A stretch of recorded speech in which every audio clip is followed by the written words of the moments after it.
You will never Udiana Mochona Pono Yamika.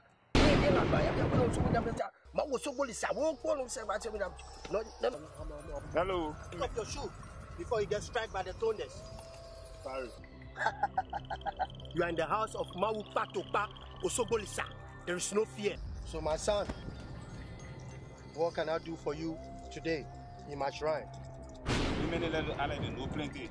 I want for them to be arrested. I want for them to go to jail. I want for them to be deported. I want for plenty bad things to happen to them. I want to hear bad news when they want to get out in the money. Yeah. Yeah. Keep up on the beat. Yeah, yeah, yeah. Yeah, yeah, yeah. Yeah, yeah, yeah. T12 on the beat. If you want, yeah, my bad news. You and I, yeah, oh, yeah, oh, yeah. If you want, yeah, my bad news. You and I, yeah, oh, yeah, oh, mama. Come for babe, baba thing. Come for babe, baba thing. Come for babe, baba thing, yeah. Baba thing, yeah. Come for babe, baba thing. Come for babe, baba thing. Come for babe, baba thing, yeah. If you don't want to see me, you must close your eyes, ready the best. If you don't want to see me, you must close your eyes. But say, oh mama, enemies of progress, they don't want to see you shine. See you shine, mama. Enemies of progress, they don't want to see you prosper. Prosper, yeah. They want to see you die. Then I want to see you shine. They want to see you cry. Then I want to see you smiling. So negativity. No more positivity. Every day I do it. We try I do it. Yeah. So negativity. No more positivity. Every day I do it. We try I do it. Yeah. If you want, yeah, my bad news. You and I, yeah, oh. Yeah, oh, yeah. If you want, yeah, my bad news. You and I, yeah, oh. Yeah, oh, mama. Come for babe, baba thing. Come for babe, baba thing. Come for babe, baba thing, yeah. Baba thing, yeah. Come for babe, baba thing. Come for babe, baba thing. Come for babe, baba thing, yeah. Baba thing, yeah. If you don't want to see me, you must close your eyes. Ready the best. If you don't want to see me, yeah, you must close your eyes. But say, oh mama, I be a Bombay, you can't pass my eyes, hey. Enemy of progress, you can't see me, oh. I waiting from you, I Gucci, Prada. Enemy, they want scatter man dada. What am I carrying me? They fella. I look at them and swallow me. Any mess all around me, I can't see them. Oh. Yeah, yeah. You want yeah say I'm suffering. You want yeah say I'm crying. You want yeah say I'm dying. You and I, yeah, oh. God forbid. You want yeah say I'm broke. You want yeah say I break down. God forbid, baba thing. God forbid, baba thing. God forbid, baba thing, yeah. Baba thing, yeah. God forbid, baba thing. God forbid, baba thing. God forbid, baba thing, yeah. Now hey, you waiting for. Now my bad news you waiting for, yeah. If you want, yeah, my bad news. You and I, yeah, oh. Yeah, oh, yeah. If you want, yeah, my bad news. You and I, yeah, oh. Yeah, oh, mama. Come for babe, baba thing. Come for babe, baba thing. Come for babe, baba thing, yeah. Baba thing, yeah. If you don't want to see me, you must close your eyes. Ready the best. If you don't want to see me, your eyes. But say, oh mama, come for babe, baba thing. Come for babe, baba thing. Come for babe, baba thing, yeah. Baba thing, yeah. Very cute, Jackie Franco, Grace Kuna, two super brother. DJ Eddie, D12. They can make it up, they can try it, yeah, yeah, yeah.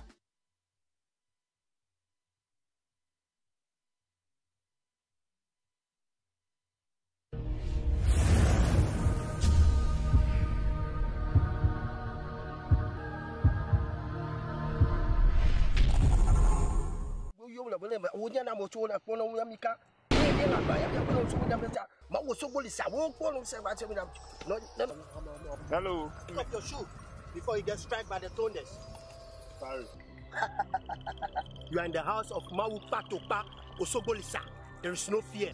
So my son, what can I do for you today in my shrine? Lrtn know plenty. I want for them to be arrested. I want for them to go to jail.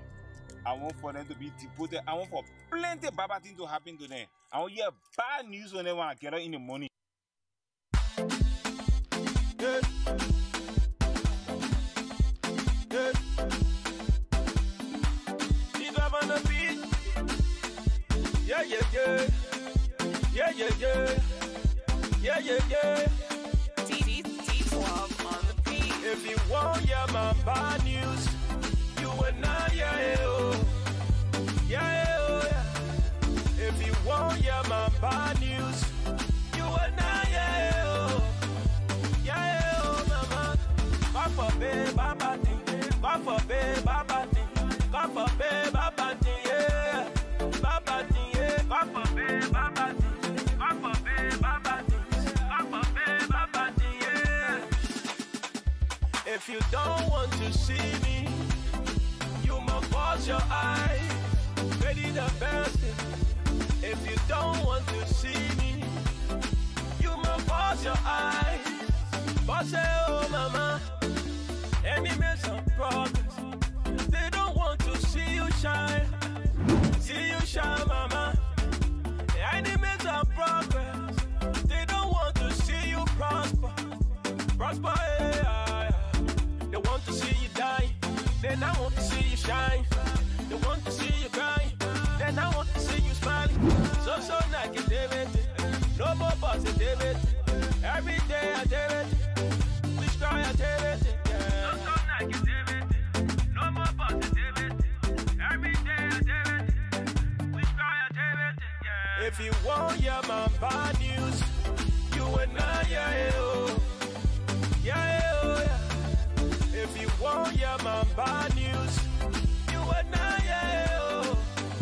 Yeah, oh, mama. Come for babe, baba thing. Come for babe, baba thing. Come for babe, baba thing, yeah. Baba thing, yeah. Come for babe, baba thing. Come for babe, baba thing. Come for babe, baba thing, yeah. Baba thing, yeah. If you don't want to see me, you must close your eyes. Ready the best thing. If you don't want to see me, yeah, you must close your eyes. But say, oh mama, be a Bombay, you can pass my eyes, hey. Enemy of progress, you can see me, oh. Away from you, I Gucci, Prada.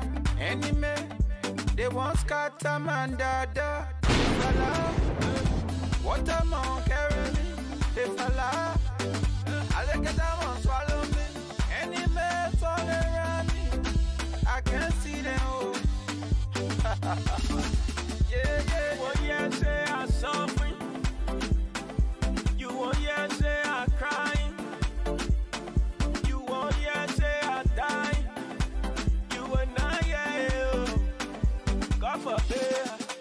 You won't yet say I'm broke. You won't yet say I break down.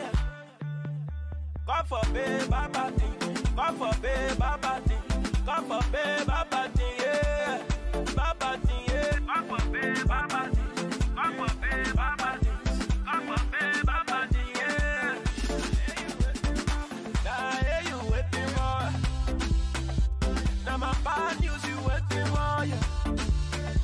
If you won't hear my bad news, you will not hear it. Oh. Yeah, oh, yeah. If you won't hear my bad news, you will not hear it. Oh. Yeah, oh, mama. God forbid, Baba thing. God forbid, Baba thing. God forbid, Baba thing, yeah. Baba thing, yeah. If you don't want to see me, you must wash your eyes. Ready the person. If you don't want to see me, you must wash your eyes. Wash it, oh mama. God forbid, Baba thing. God forbid, Baba thing. God forbid, Baba thing, yeah. Baba thing, yeah. Great cute, Jackie Franco, Great Schooner, two super brother. DJ Eddie, D12. They can make it, oh. They can try it, yeah, yeah, yeah.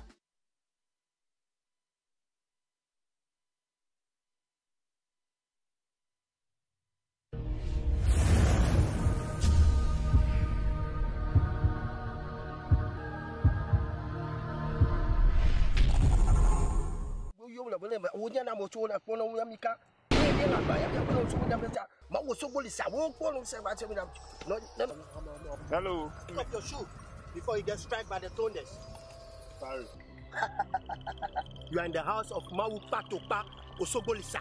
There is no fear. So my son, what can I do for you today in my shrine? Lrtn know plenty. I want for them to be arrested. I want for them to go to jail. I want for them to be deported. I want for plenty bad things to happen to them. I want to hear bad news when they want to get out in the morning.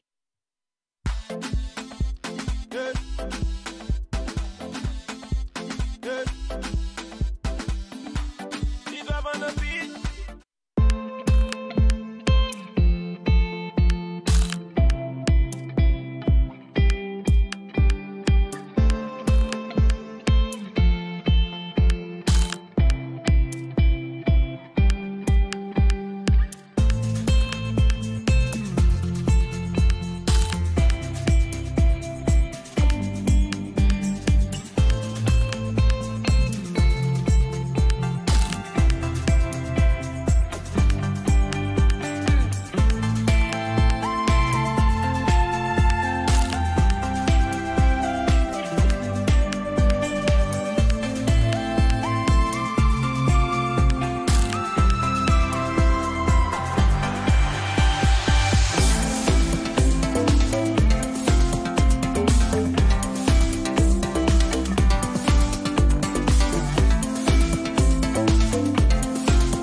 Hello. Pick up your shoe before you get struck by the thunders. Sorry. You are in the house of Mawu Patopa Osogolisa. There is no fear. So my son, what can I do for you today in my shrine? Lrtn know plenty. I want for them to be arrested. I want for them to go to jail. I want for them to be deported. I want for plenty bad things to happen to them. I want to hear bad news when they want to get out in the morning. Yeah. Yeah. Keep up on the beat. Yeah, yeah, yeah. Yeah, yeah, yeah. Yeah, yeah, yeah.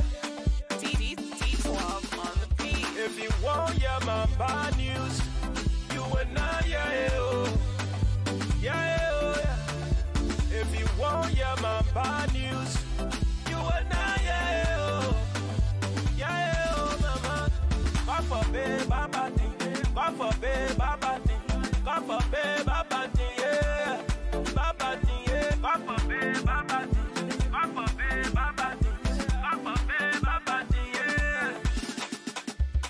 you don't want to see me, you must close your eyes. Ready the best.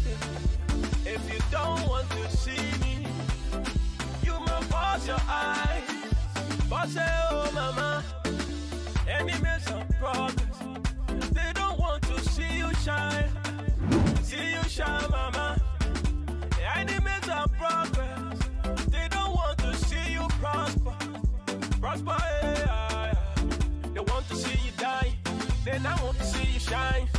They want to see you cry, then I want to see you smiling. So negativity, no more positivity. Every day I do it, we try I do it. Yeah. So negativity, no more positivity.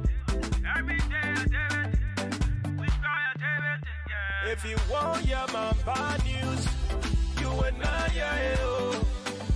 Yeah, oh, yeah. If you want hear my bad news, you and I, yeah, oh. Yeah, oh, mama. God forbid, Baba thing. God forbid, Baba thing. God forbid, Baba thing, yeah. Baba thing, yeah. God forbid, Baba thing. God forbid, Baba thing. God forbid, Baba thing, yeah. Baba thing, yeah. If you don't want to see me, you must close your eyes. Ready the best.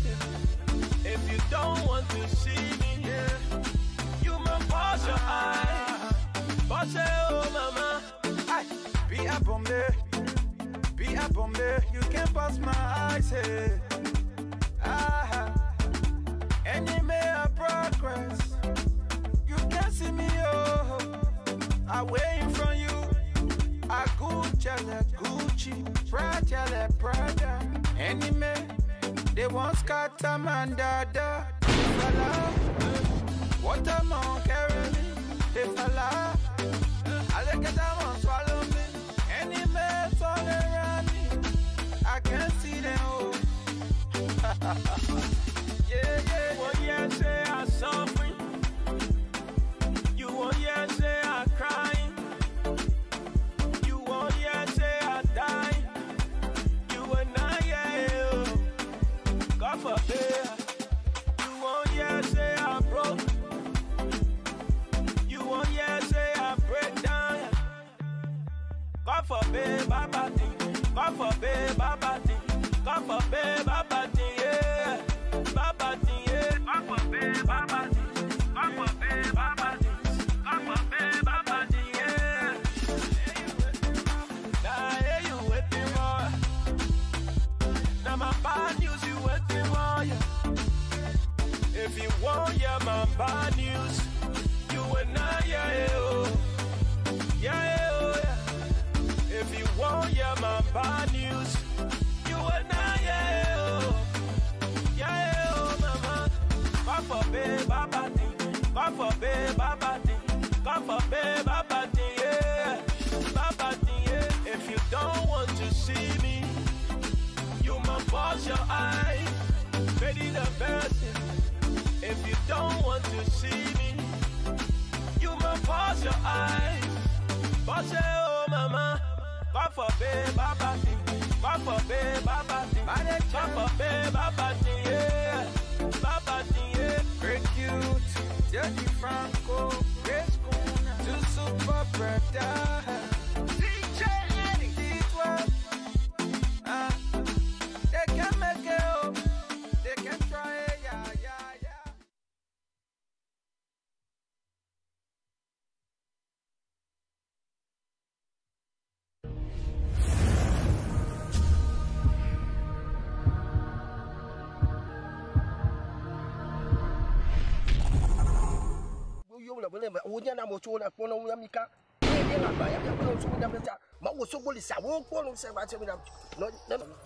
Hello. Pick up your shoe before you get struck by the thunders.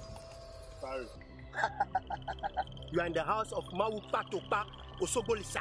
There is no fear. So my son, what can I do for you today in my shrine? Women Lrtn know plenty. I want for them to be arrested. I want for them to go to jail.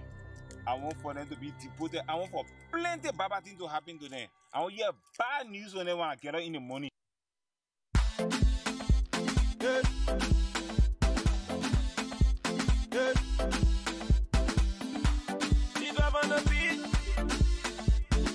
yeah. Yeah, yeah, yeah.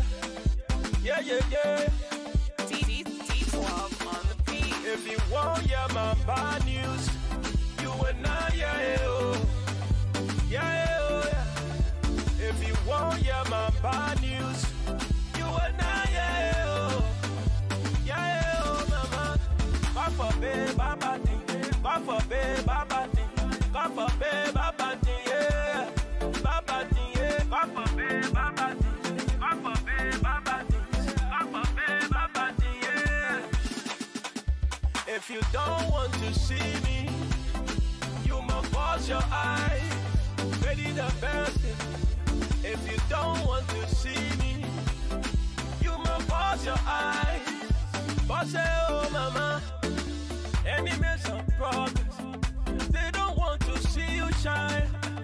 See you shine, mama. Enemies of progress. They don't want to see you prosper. Prosper, yeah. They want to see you die. They not want to see you shine. They want to see you cry. They not want to see you smiling. So negativity. No more positivity. Every day I do it. Which cry I do it. Yeah. So negativity. No more positivity. Every day I do it. Which cry I do it. Yeah. If you want, yeah, my bad news, you and I, yeah, oh. Yeah, oh, yeah. If you want, yeah, my bad news, you and I, yeah, oh. Yeah, oh, mama. God forbid, baba thing. God forbid, baba thing. God forbid, baba thing, yeah. Baba thing, yeah. God forbid, baba thing. God forbid, baba thing. God forbid, baba thing, yeah. Baba thing, yeah. If you don't want to see me, you must wash your eyes. Ready the best thing. If you don't want to see me, yeah, you must wash your eyes. Wash it, oh mama. Aye. Be a bombe, you can't pass my eyes, hey. Enemy of progress, you can't see me, oh. I waiting from you. I Gucci, Prada. Enemy, they want scatter man, dada. Fella, what a man carry me, they fella. I look at them and swallow me. Enemies all around me, I can't see them, oh. Yeah, yeah. One year say I suffering. You 1 year say I crying. You 1 year say I dying. You and I, yeah, oh. God forbid. You 1 year say I broke. You 1 year say I break down. God forbid, baba thing. God forbid, baba thing. God forbid, baba thing, yeah. Baba thing, yeah. God forbid, baba thing. God forbid, baba thing. God forbid, baba thing, yeah. Now hey, you waiting more. Now my bad news, you waiting more, yeah. If you want, yeah, my bad news, you and I, yeah, oh. Yeah, oh, yeah. If you want, yeah, my bad news, you and I, yeah, oh. Yeah, oh, mama. God forbid, baba thing. God forbid, baba thing. God forbid, baba thing, yeah. Baba thing, yeah. If you don't want to see me, you must wash your eyes. Ready the best thing. If you don't want to see me, you must wash your eyes. Wash it, oh, mama. God forbid, baba thing. God forbid, baba thing. God forbid, baba thing, yeah. Baba thing, yeah. Great cute, Jackie Franco, Grace Kuna, to super brother. DJ Eddie, T12.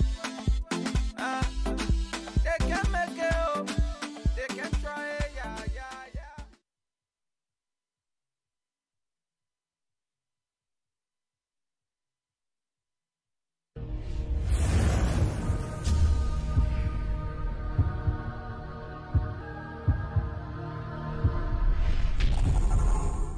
You will never, would you not want to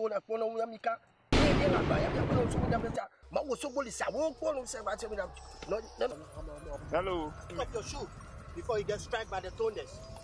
Sorry. You are in the house of Mawu Patopa Osogolisa. There is no fear. So my son, what can I do for you today in my shrine? Lrtn know plenty. I want for them to be arrested. I want for them to go to jail.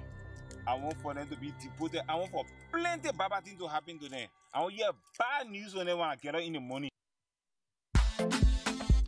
Yeah. Yeah. Deep up on the beat. Yeah, yeah, yeah. Yeah, yeah, yeah. Yeah, yeah, yeah.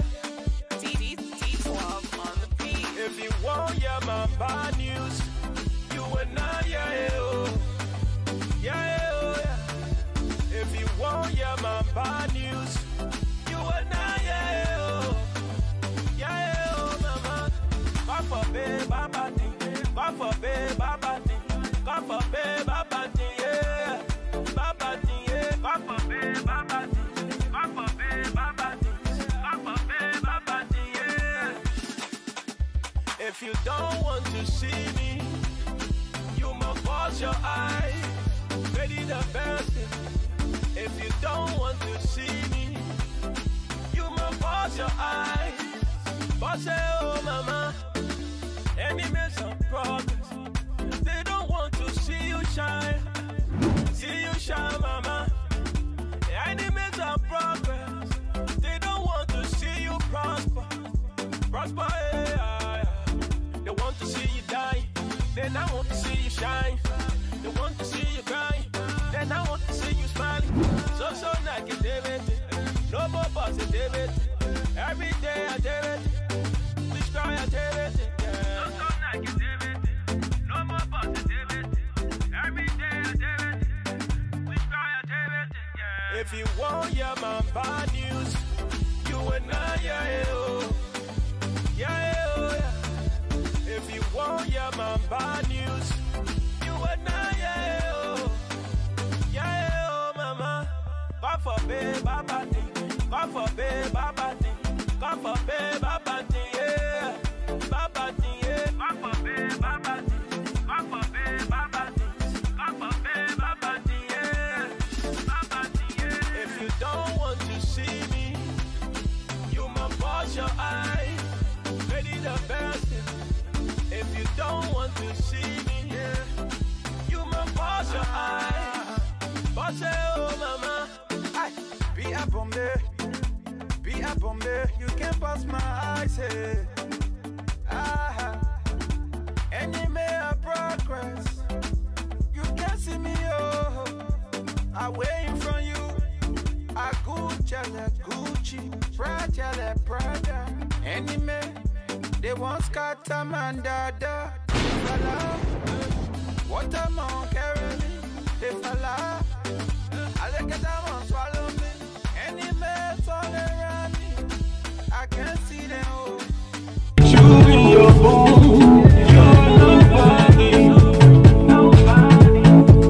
You will know everything about you, more than you know yourself. Yeah. Then we talk, just to bring you down. Yeah, good morning. What time is it? Good afternoon, everybody. We're live. We're back in studio, and we got a lot on the plate today. But no one wants to die. Oh, let them do the talking again. I will do the bluffing, yeah. They do the talking, we do the bluffing. Anything they say about me, please believe it. We're coming to you live from Philadelphia, Pennsylvania. This is the Lrtn Radio and Television Network. We're live in the Northeast Philadelphia, right over Lrtn. If you look on my side, you see the beautiful lady sitting there. Her name is Rose Joyce. Rose Joy is in the studio. Hello. Yeah, we got big things going on. We want to let you know we are up for business. The weather is beautiful out there. So if you got a kids, you want to take the kids outside today. Just to make it juicy. If you like, you can we're going to be bringing in our reporter from Liberia. Mr. Konaté is going to be here to update us on what's going on in the country. And I'm trying to get in touch with Obey. Obey is going to be on here. And I'm also going to have my analyst, Dean Wilson. And Alfred Topa in the Republic of Liberia is going to be on here too also. So we want you to keep relaxed, keep with us as we bring you the happiness. We're going to just bring we want to bring some. Let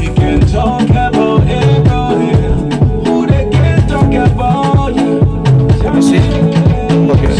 Okay, we want to bring something to the disco. So we got Rose got something going on, and she's going to update us on what are some of the good work she's doing in America and the Republic of Liberia. My man, G Mother Cannibal is out there taking care of business. He got a funeral to go to, so he's not going to be available today. So I'm going to be running the whole show. So if you're out there, I say relax and let's do that thing. All the single men out there, they get this is single. I'm picking you up because you're looking at the number here. You're coming on now. All of you're coming on. Nobody asked for number here. That number there over there. I don't get number. Alright? So if you're in Liberia, we worry because it will take you. You got a new visa to come. So so we worry about that. So we're begging you. So just sit tight, relax, and let's take a quick break. We're gonna be right back, okay?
D12 on the beat. All I do is win, win, win, win, win, win, win, win, win. All I do is win, win, win, win, win, win, win, win, win. Born to win. I say I was born to win. Born to win. I say I was born to win. All I do is win, win, win, win, win, win, win, win, win. All I do is win, win, win, win, win, win, win, win, win. I say I jump over it. Now how you deep with me, I jump over it. I say I jump over it. Now how you deep with me, I jump over it. They will see it. I said they will, yeah. So you forced to let me. You not let me say you forced to let me. You forced to let me. You not let me say you forced to let me. Jehovah bless you, know. Okay, ladies and gentlemen, we're back. And like we said, we're going to take a little break and we'll be right back. I'm in here with George from Philadelphia. And I also have George on the line from Upper Derby. He's going to be updating us on some good things they're going to be doing in the community. So if you're out there, please share the video. Let somebody know that we're on live and let them come and get the happiness. Alright? So George, you there? Okay, hold tight, George. Okay, just hold tight. I'm gonna get into this right away. Okay. So George, we got a background for you. Can you get somewhere, please? Somewhere good that we can be able to get you. We got kids talking in the back. Alright everybody, welcome to the show. We're live and we're coming to you live from Philadelphia. And we have Joyce in the studio with us. She's been doing some wonderful work in the community, and what she's doing is it have to do with EMS and EMT, right? Yes, sir. EMS and EMT. She's going to tell us exactly what is that about. She's going to tell us. And okay, I got my reporter calling from Liberia. Mr. Konante, are you there? Hello? Hello? Yeah, hello? Who's the Afra Tokba, right?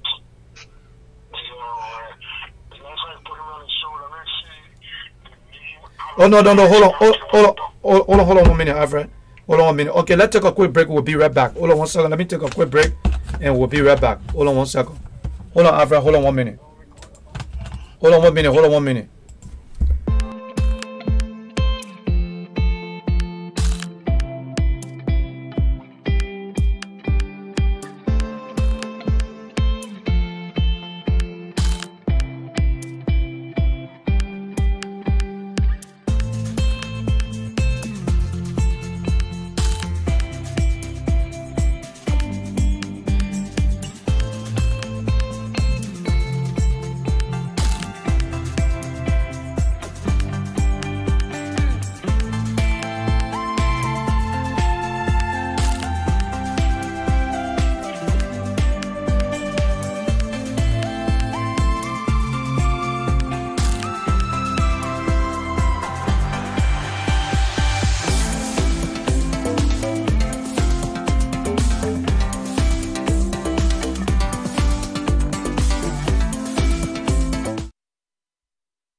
We're back, and I have George here with me, and George has been doing some wonderful work. So George is going to update us on what are some of the things she's doing and what she intends to do. So she decided to come on the studio, and update the audience and on some of the positive things. So George, welcome to the show. Thank you. So, how you guys doing this evening? Okay. My name is Rose Joy. Okay. And I'm happy to be here. I'm super excited. Okay. I'm super excited. Okay. So I'm here to talk about the awareness I want to bring to Liberia. Okay. This is something that I did in 2017, and when I went there, I did it by myself. And now I'm calling on my Liberian people because I want to have this huge awareness. And one thing I come to understand or realize that in order for things to happen, you have to bring awareness to it. It's not all about the money, okay, but it's all about the awareness. So I'm preparing to bring the largest awareness to the EMT or the EMS of Liberia. Okay, so tell us what is that? What is the EMS and EMT? What's that? So the EMS it deals with the emergency problems of the country. Okay.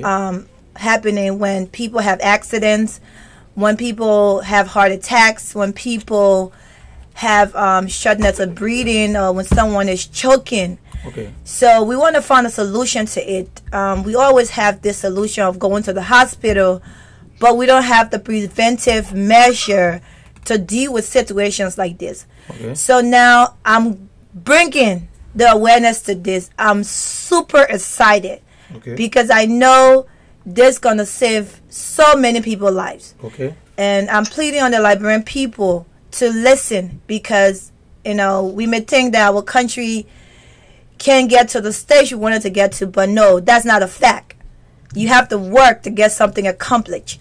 So I'm working, I'm putting my time, I'm dedicating myself, my life to my Liberian people, because I know Liberia deserves better. And I'm a Liberian. For the fact that I'm a Liberian, I deserve better. I know my country deserves better. So let's do this, be a part. Don't be a spectator. Be involved, be active. If you want to join the team, we're going to go ahead and give you my number in order to support this cause or this campaign. I have a GoFundMe page on my page, which is Rose Joy Carmore. Also, you can cash app me at 678-557-5366. Okay. You can cash app me at 678-557-5366. Okay, I'm gonna put the number on there. I'll put all of that up on the screen for them to see it. So this is basically more into the health into the health sector. Yes. Okay, I got Alfred Tokpa is on the line from Liberia. Alfred, you on there, right? Mr. Tokpa, you on there? Hold on, let me see. Mr. Tokpa? Hold on 1 second. I got Alfred Tokpa on the line. Alfred, you there? Okay, Alfred just left. He's probably going to call me back. He will probably call us back. Okay, so you've been doing some work in Liberia, you say? Yes, so 2017, I went there and I did a couple of teaching. I went there and I did a couple of teaching. I went into the Benson Hospital and I did a couple of teaching at the Providence Baptist Church, and I did a couple of teaching at the YMCA. So my people didn't come a lot because they don't know what is EMS. They don't have a clue that it even exists in the country. Even people that's in hierarchies don't even know what is EMS in the country. So December 2019, that would be the biggest awareness of EMS of Liberia, bringing eyes to this department, because we're going to fix it. We are tired of our people dying in car accident. We are tired of our children dying at home, or our parents dying at home. So we will, and there's nothing going to stop us, because we are powerful people. So we're going to work, and we're going to accomplish this. Okay, so let me ask you something, Joy. You know, everything you do, especially when it comes to Liberia, you want to do it legally. So is this like a non-profit, or is it registered? Do you have the necessary legality to do this? So I'm a part. I have a foundation which I'm a part of, okay. And also my team is connected to Road to Health. Okay. We are our organization that is legal. We have paperwork and stuff like that. But for the fact that we are legal, I don't want to go soliciting money from the American people. This project is about my people. Okay. I refuse to ask another nationality to help this project. Okay. Because we as Liberians, we have the money. We live in this country. We ride the biggest cars. We wear the designer's clothes, and we can do this. And, you know, I want this to be like a own Liberian thing. I don't want us to be begging other people, because you know what? Because the fact is that our ancestors always allowed people to come and give us stuff. Today we are suffering. Today we are paying for it with our generation. So this is a Liberian thing, and I just want Liberian supporter. I don't care about my foundation soliciting money from other places. I want this to be a Liberian thing, and I will fight for the Liberian people to be a part of this. So if somebody's watching you right now, because you have the biggest platform you think about in the Pennsylvania area, we got YouTube, we have the YouTube, we got Twitter, we are on different platforms. If an American person see this and they want to donate and to help to do something, are you telling me that you don't want to take any money from any other person? I have American friends. I have Puerto Rican friends. I have all sort of kind of friends. Okay. So that is optional. If they want to do it because they know me, because they know Liberians, or because they love the country, they can go ahead. But that's not going to be the major concern for this project. The major concern for this project would be a Liberian blood-born that would support this project. So you actually want only Liberian people? You want to be a Liberian thing? Yes, not only, but if we see my friends want to be a part of this, in terms of donations. Yes, donation. You want them to support it. You want them to fund it. Yes. To do everything. You Yes. don't want nobody else. I'm not gonna say that, because I have a couple of people, white friends, that already supported this mission. So I'm just saying that I want this to be a main thing for Liberians. I don't want to go running around to other people and begging. I want my people to be a part of this. I want my people to get into their pockets, to get into their soul, their minds, to support this. So December 2019, that I can go to Liberia and call the biggest awareness to the EMS of Liberia. And that's all I want. So how many people you have on the team? Going because you keep talking about the biggest. You're talking about the biggest. What you have structure in place? You have yes, I do. You have people selling in Liberia. I do. Do you have equipment? You got all of that because even apart from America, when you go to Liberia, you can just go to Liberia and you just start to do things. Hello, Mr. Konate, you there? Yeah. Okay, hold on 1 second on the line, okay? Yeah. So yes, I do. Okay. I'm working with the Department of Liberia, the EMS of Liberia. I'm working hand in hand with them. Okay. The head of that department is Mark Luke. Mark Luke. That is my friend, and we have created a real good relationship. That okay. He's willing to receive me. He's willing to work with me. He's willing to accept some changes that I'm coming with. So I'm not just doing this with the American part of me or with the American people from Liberia.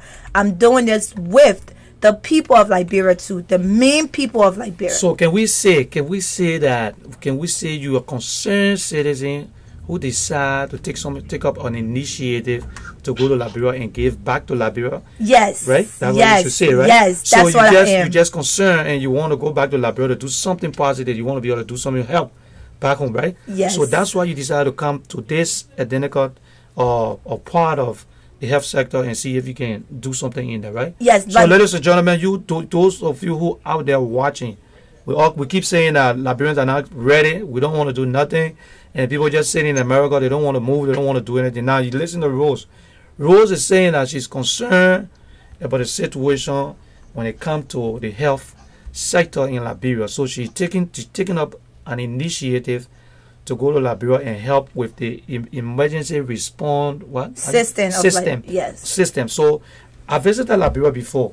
I went there a couple of times and I see the situation where when something happens, everybody just standing around. A part of the people they just stand around. Just look. Nobody. Happy to CPR yes, or nothing. let me say call the police or call the ambulance. Nothing. Those different opportunities not there. Yes. So the people are not used to that. No. So now Rose is saying that she want to go to Liberia to make some impact. She want to be part of it. She want to do something. Yes. So she wanted to be a Liberian-based something. So she want every Liberian, wherever you are.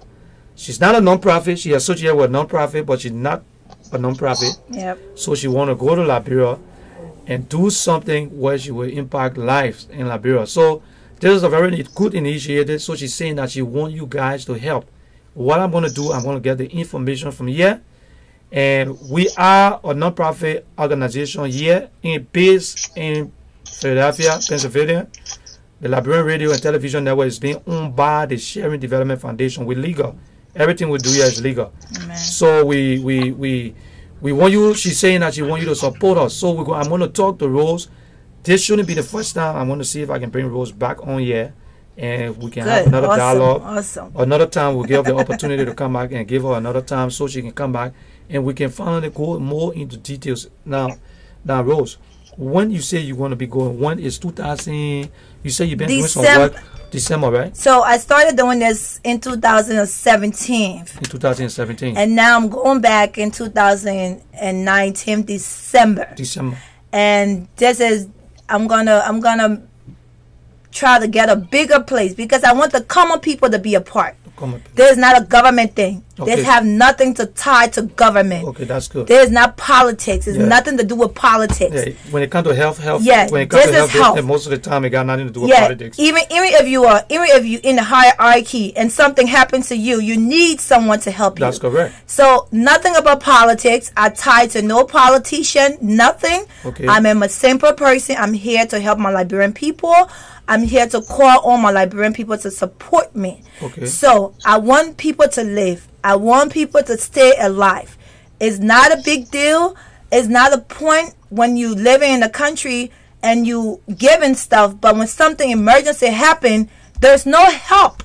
So I'm calling for quality of life. Okay. This is quality of life. My people, let's do this. My people. Okay. The people watching you. Let me ask you something, Rose. What make you to do this? Why you decided to do this? So you know. You visited Liberia. I know Yeah. You were in Liberia, I think, what, last year? Or Yeah, something? 2017 to 2018. How was it? You like it? You enjoyed Oh, it was awesome. Everything's good? It was the best day of my life. Okay. So, it was the best day of my life. Okay, so what made you to come on and say, you know what, I got to do something? Why? You know, I did this before I went to Liberia. Okay. I was out of Liberia for so many years. Okay. Since I was in my teen. Okay. So it's not like I went there and came back to do this. I was watching the internet, and one of my friends kind of died one time. He was riding a motorcycle, and he had an accident. Okay. And he died. And that really got to me because I felt like there was something to be done to save his life, but it wasn't. So when that happened to me, and I started to look at the internet and I started to watch the things that happen in Liberia, so I said to myself, I want to give back to my country. Before I go visit, I'm not going to just go do jelly. Okay. I'm going to be a part of history. All the money and you just decided you're not going to waste the money. No, I'm not going to waste the money on nonsense. So I went and I put something into the system. Okay. And people saw me. People acted like they didn't know who I was. You actually did some things. I did some things in Liberia. Okay. That's why people heard about me, and they are calling me back to the country to come and help the real people. That's good. The system, not just a private thing. I'm helping the Liberian EMS of Liberia. Thank you very much. So those of you who's watching, Rose is LPM, and she just graduated from school. Yes. Waiting to sit her test. Yes. Right? So she's not just talking because you want to talk, but she's a professional woman in America. So the good news is we're going to be launching in Liberia very soon. So like I told you, next time we're probably going to be covering that. I got my reporter from Liberia who is Solo Konate. Konate, what do you think about what she's saying? What's your take on that? Konate, you there? Yeah. Okay. I'm posted. Okay. So what's your take? You listen to what Rose is saying. There's a lot of challenges in Liberia when it comes to the health sector. And she coming to Liberia, she want to be able to help and do something about the emergency response or system in Liberia. You live in Liberia. You've been in Liberia. Okay, what's your take on that? Well, thank you very much. I would like to firstly appreciate Miss Kamo for her work. Miss Rose. Okay. Miss Rose Kamo. Okay. Okay. Thank you very much. Well, I think we need more of help than this in Liberia because the health sector in Liberia is kind of it's down. Actually, it's down. It's down to the extent that if you're having to go to the any of the health entity around here, you notice that people are all complaining. Nurses don't have the technical know-how, the lack of equipment, and couples a lot of challenges that are facing the health sector. And we need people with experience like Miss Kamo. Actually, how should I call Miss Kamo to come and make a contribution? Okay. Because it's something that we're all battling here. It's all about Liberia. It's not about government issues anymore. Okay. It's about what you can do for your country. It's not what your country can do for you anymore. Okay. So I want to tell thank you so much, and that she keeps on the good job. Okay. Liberians are waiting. They are wishing to receive her, and a lot of people are interested because I'm seeing people who are watching it online, and they are in Boston. I share this video. I keep sharing this video. Okay. And a lot of my friends are saying, "Oh, but there's a good initiative." Okay. If all the Liberians are in a diaspora can emulate the young lady in the studio there, it means that Liberia will go forward. Liberia will go somewhere instead of everything politics. Okay. So I think there are a lot to be done in our health sector. Okay, thank you very much. I got George on the line. George, you on the line? Yeah, I'm still here. Okay, George. George, you listen to everything we're talking. We got another topic we're going to go with you, and what's your take on what Rose is doing in Liberia? You want to say something on that before we can come to you? Yeah, let me commend the young lady for the initiative. You know, this is what it's all about, us taking ownership of our country, of our people. Okay. You know, so our best we can give back. And that's the whole idea. So again, I'll say thank you. Okay, thank you very much. Okay, so Rose, you said that you're going to be going back in December, right? December, you're going to be going back to Liberia. Now, you're giving me the Cash App and everything. Yeah, we have the Cash App. I'm going to post that on the page for people to see, and we're going to see if we can help you out to give awareness in the community. And one thing I would say, I know you said you're not actually a nonprofit. So if there's anybody out there who is from another race or nationality that want to help, you're willing to, but it's nothing like, you're not. There's no legality. Yeah. Right. There's no guarantee that you're not giving money to say, oh, if anything happens, I can sue you and all of that. We don't want all of that. But also, our network, that's what we're about. We try to see whether we can use this network to be able to disseminate information to our African community in the States. So if whatever we get, that's what we're here for. We always try to use what we got to be able to redirect some of the funds to Liberia and be able to help somebody. So what you're doing is a wonderful thing. We're going to give you the opportunity to come back here and talk to us. I'm going to sit with you next time. We're going to dialogue properly, and we're going to come here, and I will see if I can post this and let him know. And I'm going to tell my reporter in Liberia also to see if we can make some awareness for that. Okay, now, how many people you have presently in America that are going to be going with you to Liberia? So, you know how that is. You know, people are really, it's hard to take off work.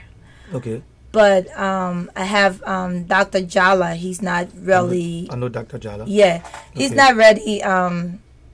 Really, sure about going back in December. Okay. But hopefully, I have a team on the ground. Okay. Like I told you. Oh, you have team. I have the team on the ground. Okay. The EMS team of Liberians are on the ground. They are waiting to receive me. Okay. They are there. I'm coming, and we are working in close hand to organize that big deal that we want.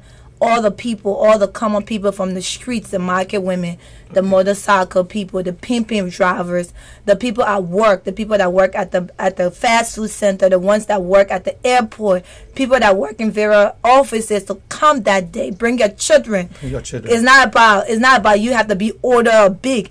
Bring the children so the children can know signs and symptoms, so the children can know when something happened to you, what to do, how to go about it.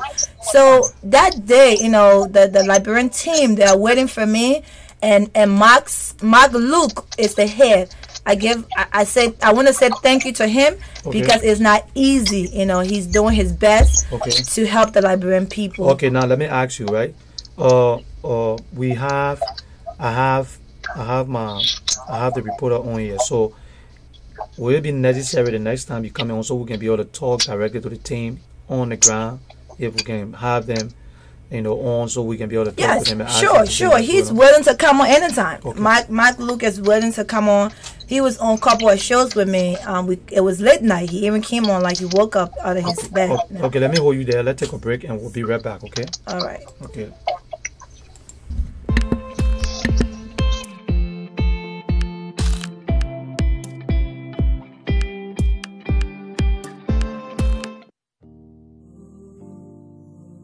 It's Crown Up Boy, yeah.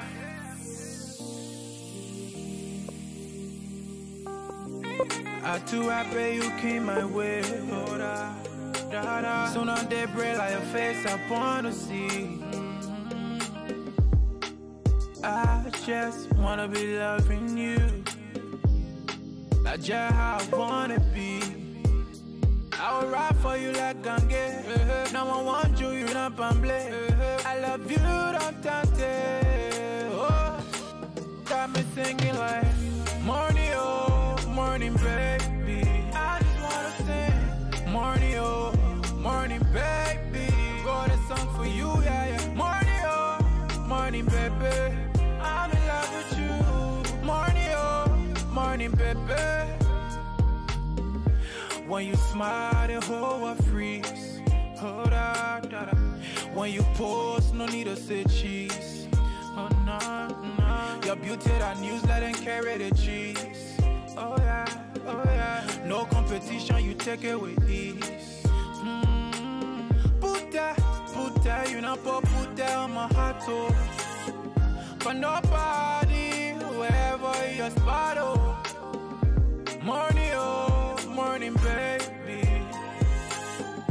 Morning, oh, morning, baby. Morning, oh, morning, baby. Morning, oh, morning, baby. Ellie with my one, I won't pour you in glass. Oh yeah, oh yeah. Fly time, man, I'll touch you when you pass. You fall like a man and go out there. Oh yeah, oh yeah, oh yeah. You too metro, you not like fries. You my everyday new thing. Go for bed party in the daily. Oh, me I like good. So okay, we're back. Thank you, ladies and gentlemen. We are back, and I'm in the studio with Rose, Joyce, Camo, and she's asking every Liberian to try and be a part of her initiative. She want to go to Liberia and she want to help on the emergency, the emergency EMS and EMT sector. People, I don't even know what's that. EMS. Okay, so she concentrating mostly on the health sector. Yeah. And I mean, this is a wonderful thing. It's a wonderful thing to see young Liberians in America who having the opportunity to go back home and try to perform their patriotic duties as a Liberian. So we want to say thank you, Rose, so much for that. And what we're going to do is this. I'm going to take the numbers from you.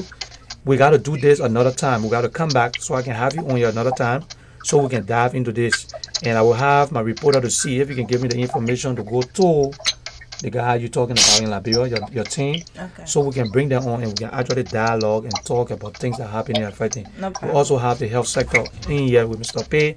I will have Mr. P to be on here so he can talk, because when you're talking the data thing and you know all of that. I mean, I know all the data thing. Yeah. Well, you know, so I will have him come on here so he can sit down and you guys can dialogue and talk and go into depth and talk about some of the things, because there are a lot of challenges in Liberia. I visited Liberia. You will not believe it. I saw somebody I bossed in Liberia before and the person was screaming and crying. The only thing I saw the people doing, well, you're carrying him to JFK. Yeah. You're carrying, and the guy was crying. I knew that the guy was going through pain. Yeah. I knew there was a serious pain going on with the Bulgarian guy. Well, that carrying JFK, like all they were saying. Yeah. So, I mean, it's a good thing to see exactly what you're doing. And I hope our people out there, now, this shouldn't be something where, like you're saying, you don't want to wait for, it shouldn't be an American thing. It should be something where every Liberian should take this seriously and try to help. Yeah. So I will put the GoFundMe page on here, the full GoFundMe or number on here. You got the number, right? Yeah. Yeah, I will put it on here, and we're going to run this until you can leave in December. Yeah. So I'm going to do a little promo for it. All right? Thank you. We'll run it regularly.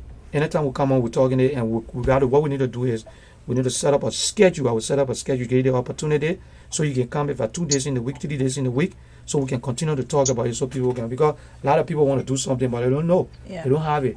That's what we created a platform for. So we are open to anything, anybody that have anything that you want to give. Anything. She's waiting to take $1, $2, $3, whatever. What about medication or yeah, anything? They don't have the necessary gloves, right? whatever, Okay. First aid kits. Okay. Whatever you have, Band-Aids. Okay. All those first emergency stuff. So whatever you have, I'm willing. If Okay. you have $1, I'm willing. I can take it. So whatever you have, whatever you have, that would make things whatever possible you have.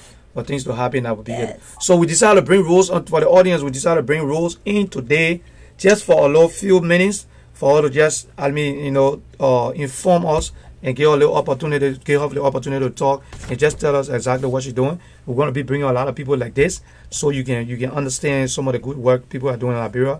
So she's going to come back here again, and we're going to have her put up a schedule so we can be able to raise some funds to help her. We shouldn't be raising funds to just go protest in Liberia. We can do this to do something different. So thanks for watching, and we want to say thanks to Rose for being on here. And I have Solo online, so we're going to hold tight. I'm going to relieve Rose, and we're going to come back here and we're going to dive into the politics part of things. So thank you for watching. Thank you, guys. And we want to say stay put. And we got George on the line. He's going to come on. He's going to update us on things he's doing too. Thank you. Thank you. It's Crowd Up Boy, yeah.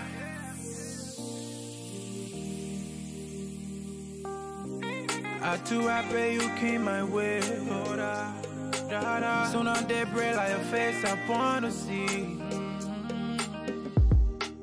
I just wanna be loving you. That's just how I wanna be. I will ride for you like Gange. Now I want you, you not pamble. I love you, don't touch it. Oh, got me singing like morning, oh, morning, baby. I just wanna sing morning, oh, morning, baby. Got a song for you, yeah, yeah. Morning, oh, morning, baby. I'm in love with you. Morning, oh, morning, baby. When you smile, the whole world freeze. Hold on, da, da. When you post, no need to say cheese. Oh no, no. Your beauty that newsletter and carry the cheese. Oh yeah, oh yeah. No competition, you take it with ease.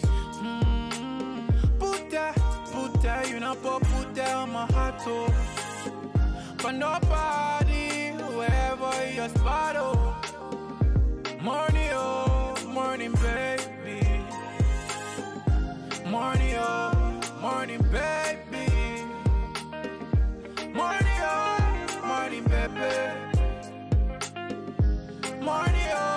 Morning, baby. Ellie with my bone, I won't pour you in glass. Oh yeah, oh yeah. Fly salmon and touch you when you pass. You find like a man and go out there. Oh yeah, oh yeah, oh yeah. You too metro, you not like fries. You my era, the new thing. Go for bed party in the daily, oh. Me I like good thing. Me I like good thing. Let people don't want you, oh. Morning, baby. I just wanna sing. Morning, baby. Got a song for you, yeah, yeah. Morning, baby. Morning, baby. I'm in love with you. Hold on. King Java, see you, papi, oh yeah. See, I see.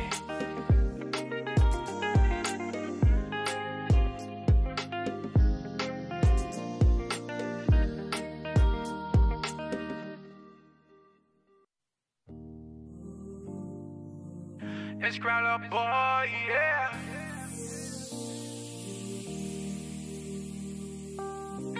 I too happy you came my way. Oh, da, da, da. Soon on day break like your face, I wanna see. Okay, ladies and gentlemen, we're back. And I have with me a reporter from Liberia who is Solo Kunate. Next time we're going to try to bring him in live from Liberia. But today we have him on the line from Liberia, and I also have George in studio with me. He's on the line from Philadelphia. George, you there?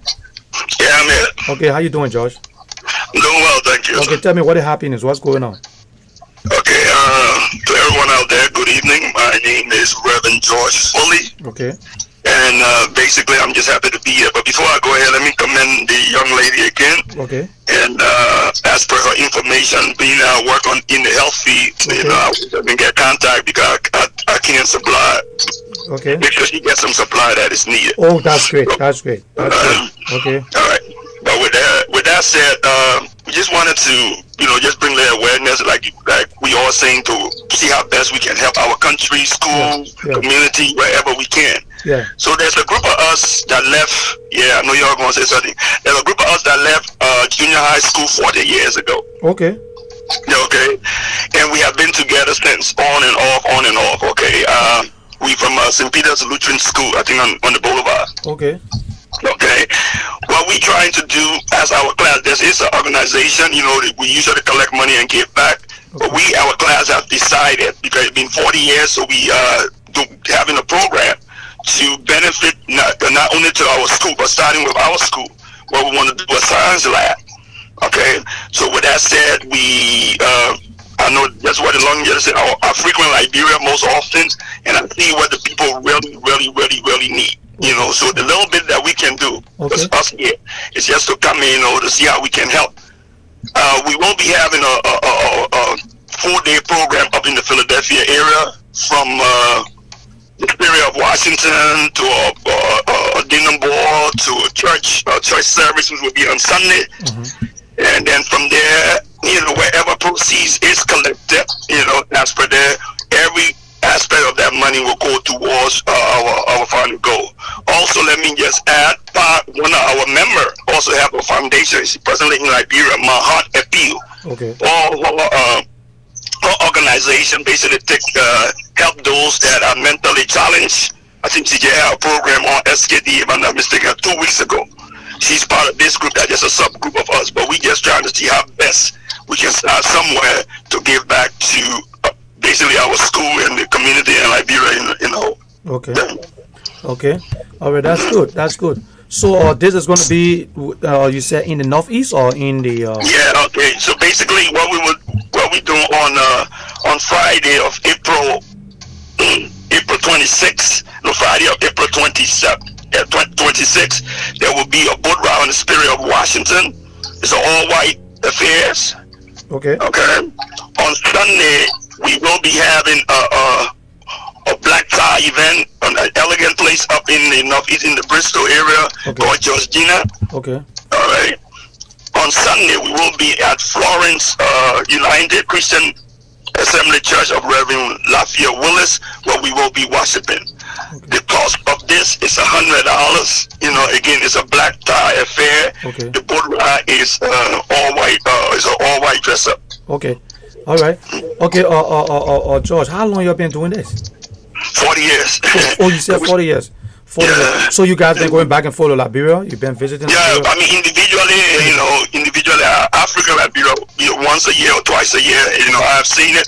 One of the things that stuck with me, like the young man was saying, when you grew up, I grew up in the Plunker era, Plunker era, and if you can leave things 40, 30 years later, it is still the same. It's still the same, I'm telling you. Still the same.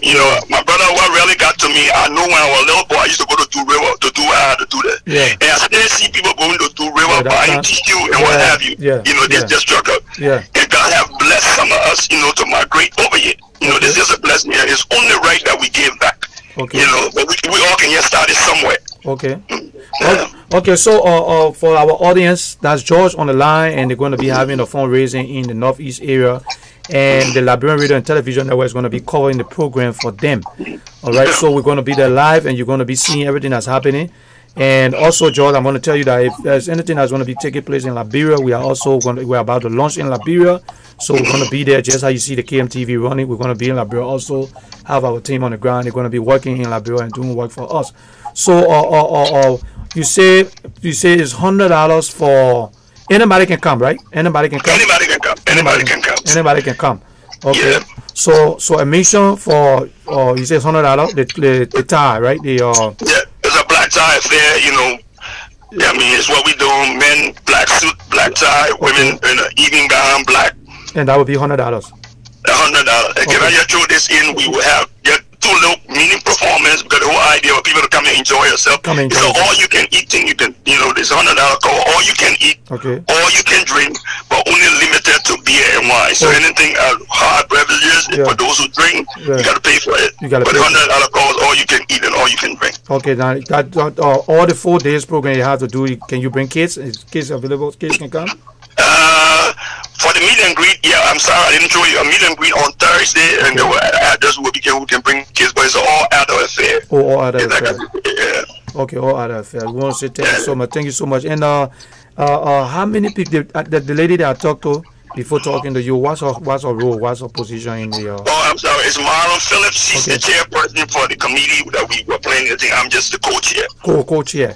Yeah, but she had a funeral today, so. Okay, so the program is going to be taking place in Philadelphia Northeast. So what I'm going to do, George is on the phone, so people talking, people hearing your voice, but it's going to be good. We're going to set up another time where you can come in studio, so people can actually see exactly who's talking and some of the things going on. I got the flyers, so I'm going to call you and we're going to set up a special time that you can come in studio, so we can go into details and we can talk about this, and you can give the audience more information, especially for those who live in the Northeast. So this is something that we have to come together, and that's why the Liberian Radio and Television Network is here for, to make sure we enlighten our people and give them information that's happening in the community. And everybody watching, these are things we should be doing. Of course, we talk politics, but these are things we should be doing, because, like George said, you can leave your neighborhood for 40, 30 years and you go back and people still doing the same thing. It says something. It just speaks follow. This is something. So, George, if you are in the health sector, right? You are you're by profession, right?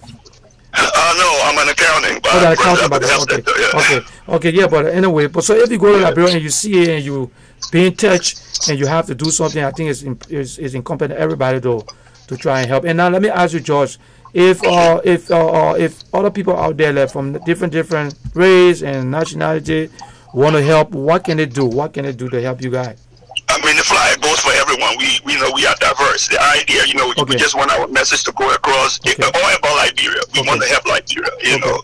All right. And if I should throw this in, there's hope, transparency. I did, yes, President, I would just throw that in. I did work with the corporate America for the last 13, 14 years. So everything is marked, everything is booked, everything, to see what we trying to do.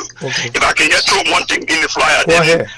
There will be special performance by our Princess Fatu Gifler, one of our artists. I guess from years past, and our gospel artist name is Abraham Gibson. Yeah. But everything else would be just us having a good time to do what we have to do. So you gotta come out. Make sure you come out. We're gonna give you the date and everything. Come out so you can enjoy yourself. Repeat the date again, or George, so they can hear that. So Friday is the when the Spirit of Washington is from 11 to 2. 11 to 2. All white affair. And I hope the weather's be nice too. Yeah, we're praying on Saturday. I know. Let me put it Liberian. For Liberian people, we are starting on time.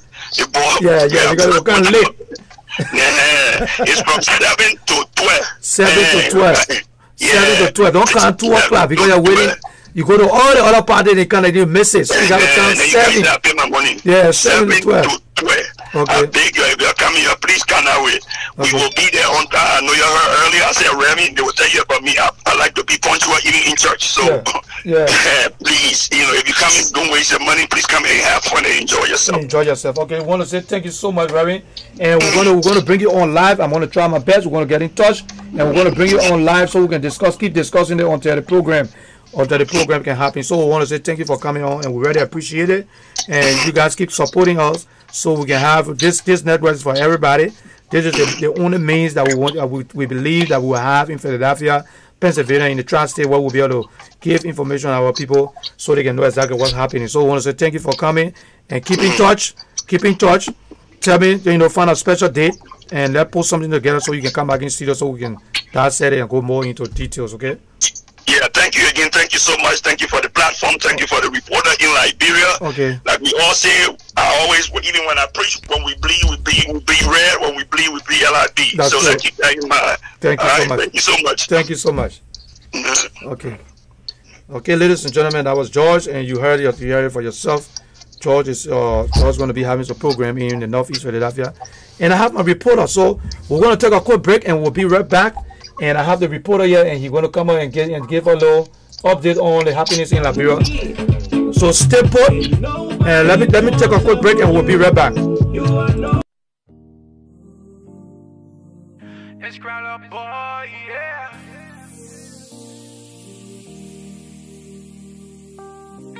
I too happy you came my way. Soon on day break like your face, I wanna see. I just wanna be loving you. That's just how I wanna be. I will ride for you like Gange. No one wants you, you're not pamble. I love you, don't tante. Oh, got me singing like morning, oh, morning, baby. I just wanna sing morning, oh, morning, baby. Wrote a song for you, yeah, yeah. Morning, oh, morning, baby. I'm in love with you. Morning, oh, morning, baby. When you smile, the whole world freeze. Oh, da, da, da. When you pose, no need to say cheese. Oh, no, no. Your beauty, that news, let them carry the cheese. Oh, yeah, oh, yeah. No competition, you take it with ease. Put that, you know, put that on my heart, oh. But nobody, wherever your spot, oh. Morning, oh, morning, baby. Morning, oh, morning, baby. Morning, oh, morning, baby. Morning, oh, morning, baby. Ellie with my one, I won't pour you in glass. Oh, yeah, oh, yeah. Fly time, man, I'll touch you when you pass. You find like a man and go out there. Oh, yeah, oh, yeah, oh, yeah. You too metro, you not like fries. You my my Lrtn new thing. Go for bed party in the daily, oh. Me I like good thing. Me I like good thing. Let people don't want you, oh. Morning, baby. I just wanna sing. Morning, baby. Got a song for you, yeah, yeah.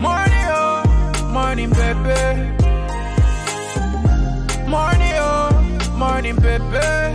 I'm in love with you. Hold on. King Java, see you, papi, oh yeah.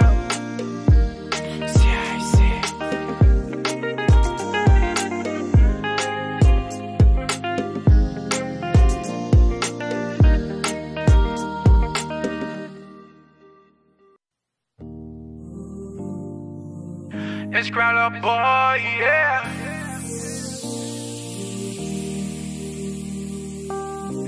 I too happy you came my way. Oh, da. Soon on day break like your face, I wanna see. I just wanna be loving you.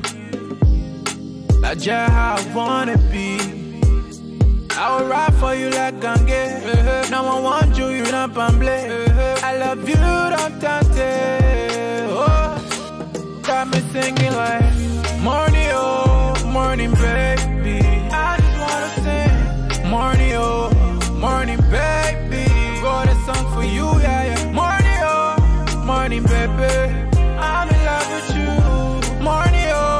Morning, baby. When you smile, the whole world freeze. Oh, da. When you pose, no need to say cheese. Oh, no. Your beauty, that news, let them carry the cheese. Oh, yeah. No competition, you take it with ease. Put that, you know, put that on my heart, oh. But nobody, wherever your spot, oh. Morning, baby. Morning, baby. Morning, baby. Morning, baby. Ellie with my one, I won't pour you in glass. Oh yeah. Fly time and I'll touch you when you pass. You find like your man and go out there. Oh yeah. You too metro, you not like fries. You my Lrtn new thing. Go for bed party in the daily, oh. Me I like good thing. Let people don't want you, oh. Morning, baby. I just wanna sing. Morning, baby. Got a song for you, yeah, yeah. Morning, baby. Morning, baby. I'm in love with you. Hold on. King Java, see you, papi, oh yeah.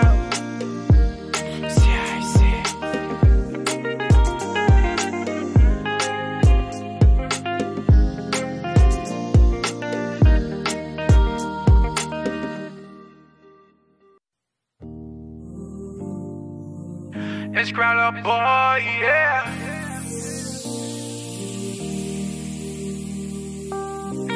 I too happy you came my way. Oh, da. Soon on day break like your face, I wanna see. I just wanna be loving you. That's just how I wanna be. I will ride for you like Gange. No one wants you, you're not pamble. I love you, don't tante. Oh, got me singing like morning, baby. I just wanna sing. Morning, baby. Got a song for you, yeah, yeah. Morning, baby. I'm in love with you. Morning, baby. When you smile, the whole world freeze. Oh, da. When you pose, no need to say cheese. Oh, no. Your beauty, that news, let them carry the cheese. Oh, yeah. No competition, you take it with ease. Put that, you know, put that on my heart, oh. But nobody will ever your smile. Money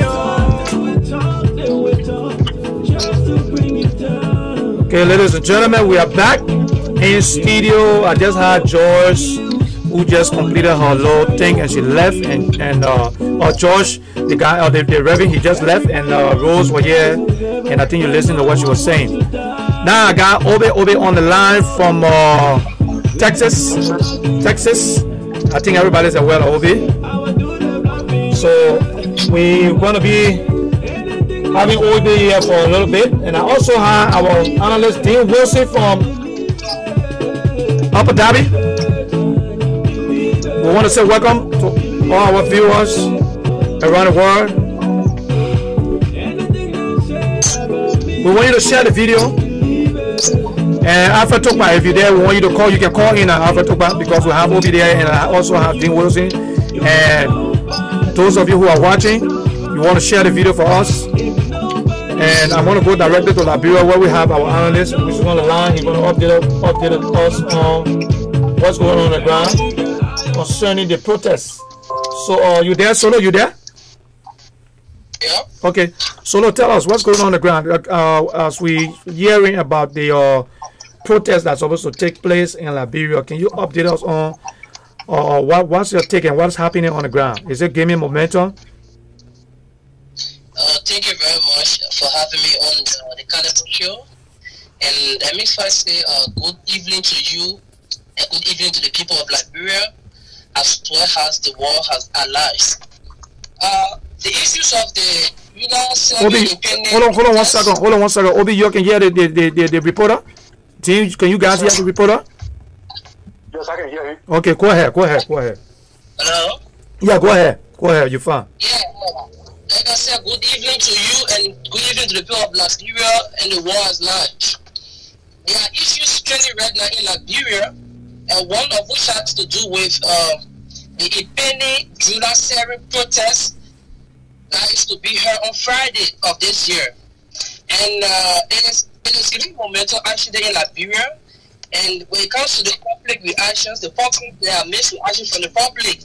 And it is divided between two groups. That is those who are in favor of the protest and those who are against the protest. And those who are against the protest are those specifically referred to as the supporters of the citizen-led government. While those who are against the protest are the citizen-led government supporters, while those who are in favor of the protest are basically those Liberians who thought that their rights and the economic freedom is not being really met by the government. So basically, it is really issues that is being debated. Each and every corner of Liberia, everywhere you go right now, it's being well debated. Okay, all right.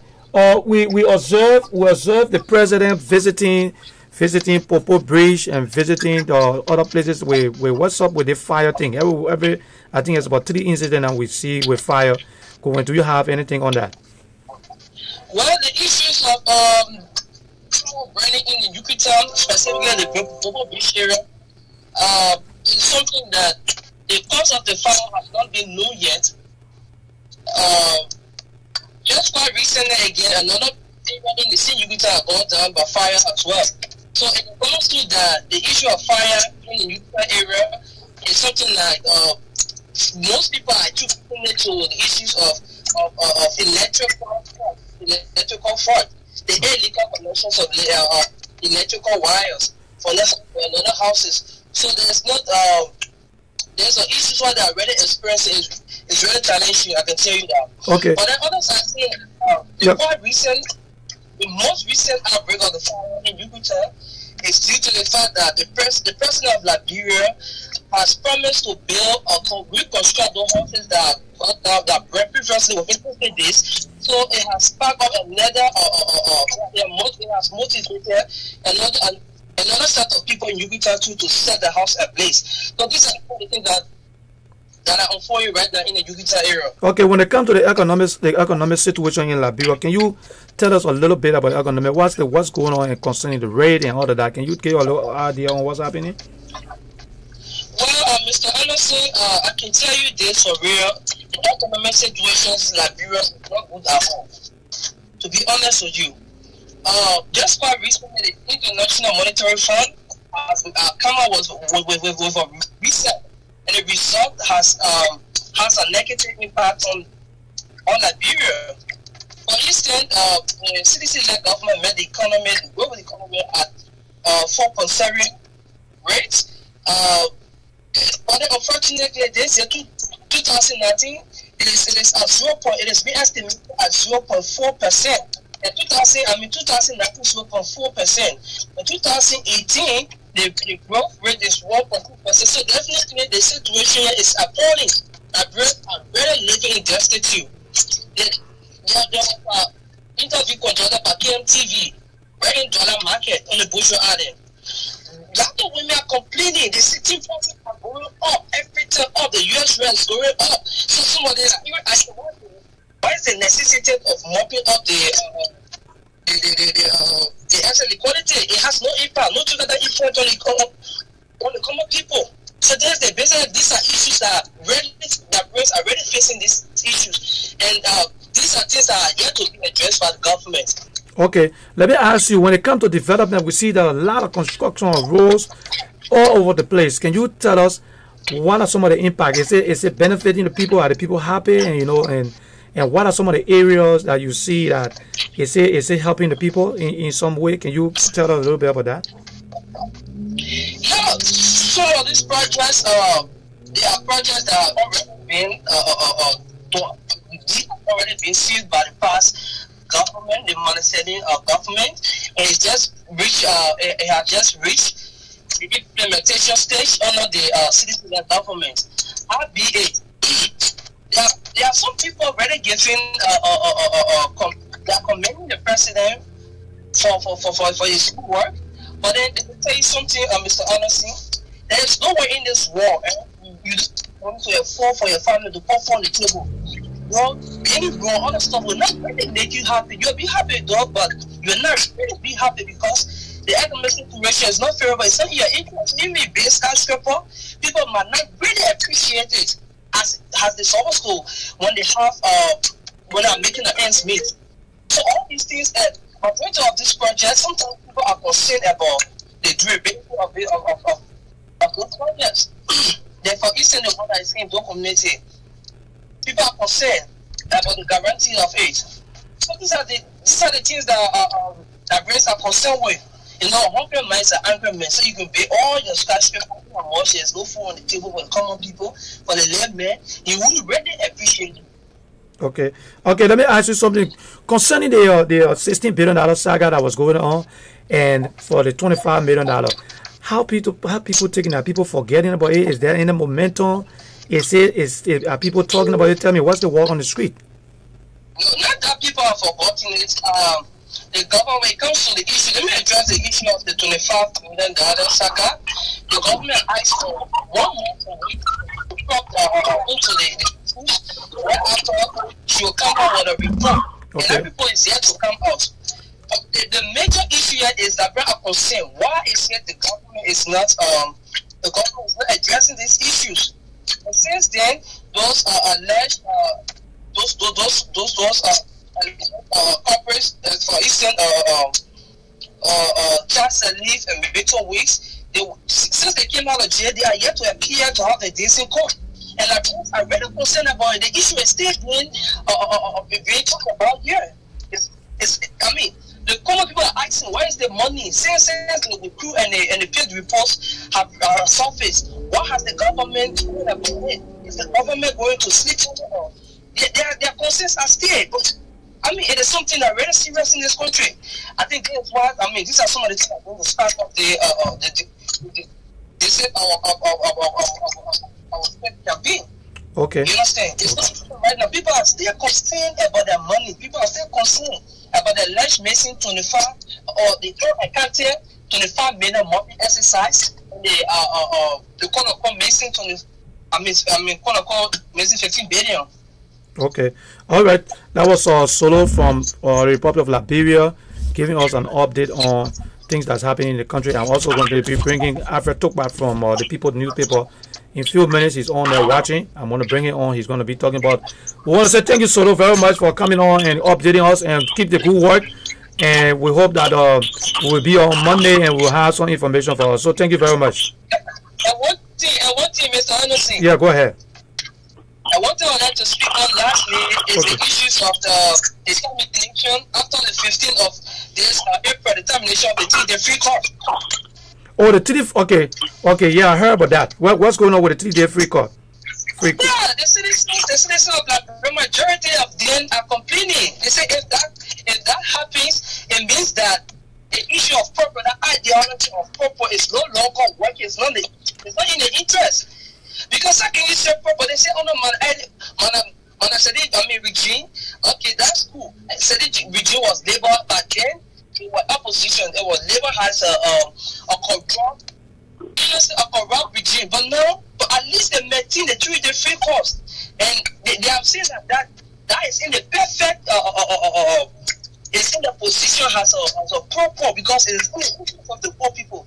But if you terminate, which of course they have already signed the paper already, 24th February 2017, it was already signed by commissioners of the Lrtn communication. You understand? Okay. So it needs to be implemented. That it will be implemented after, let's say, the 15th of April. People are concerned, people are complaining, people think that they will not have the opportunity again to at least to call the way they used to call. They're going to affect them. Things are going bad. They are so downhearted right now. Okay. And the government has a reason for doing that. According to the government, it says that the government is losing a lot of revenue. Because concerning the telecommunication sector, it's one of the sectors that the government is generating its own fund. So the issues of price war between the telecommunication company, the Nispa and Orange, every time they drop the price, every time they drop the price, they're affecting the revenue generations of the government. So the government otherwise will come up with that price. Okay. All right. Thank you very much. Solo from there. Dean, you on there? And Obe, you on there? Yes, sir. I'm on. Okay, Obe, you on there too, right? Yes, sir. Okay. All right. So that you guys heard the reporter, right? So that was Konatel from the Republic of Liberia. Konatel, we want to say thank you for coming on, and we hope to have you back here on Monday, where you will be updating us on the different happenings in the country. So thank you very much, and we will see you on Monday. Well, thank you very much, and thank you to all our listeners. Thank you very much. Good job. Okay, and we have Obe, and Dean Wilson is on here, and I'm going to be bringing in Alfred Tokpa. Gentlemen, welcome to the Liberian Radio and Television Network. Hello? Yeah, hello. Okay, we have Obe on here, and Dean Wilson, you there, right? Dean, you there? Oh, Dean is coming back on. I think he went off. Hold on one second, Obe. Let me put Dean back on. Oh, Dean, you on here? Mr. Wilson? Mr. Wilson? Okay, Mr. Wilson went off. Oh, I'm sorry about that.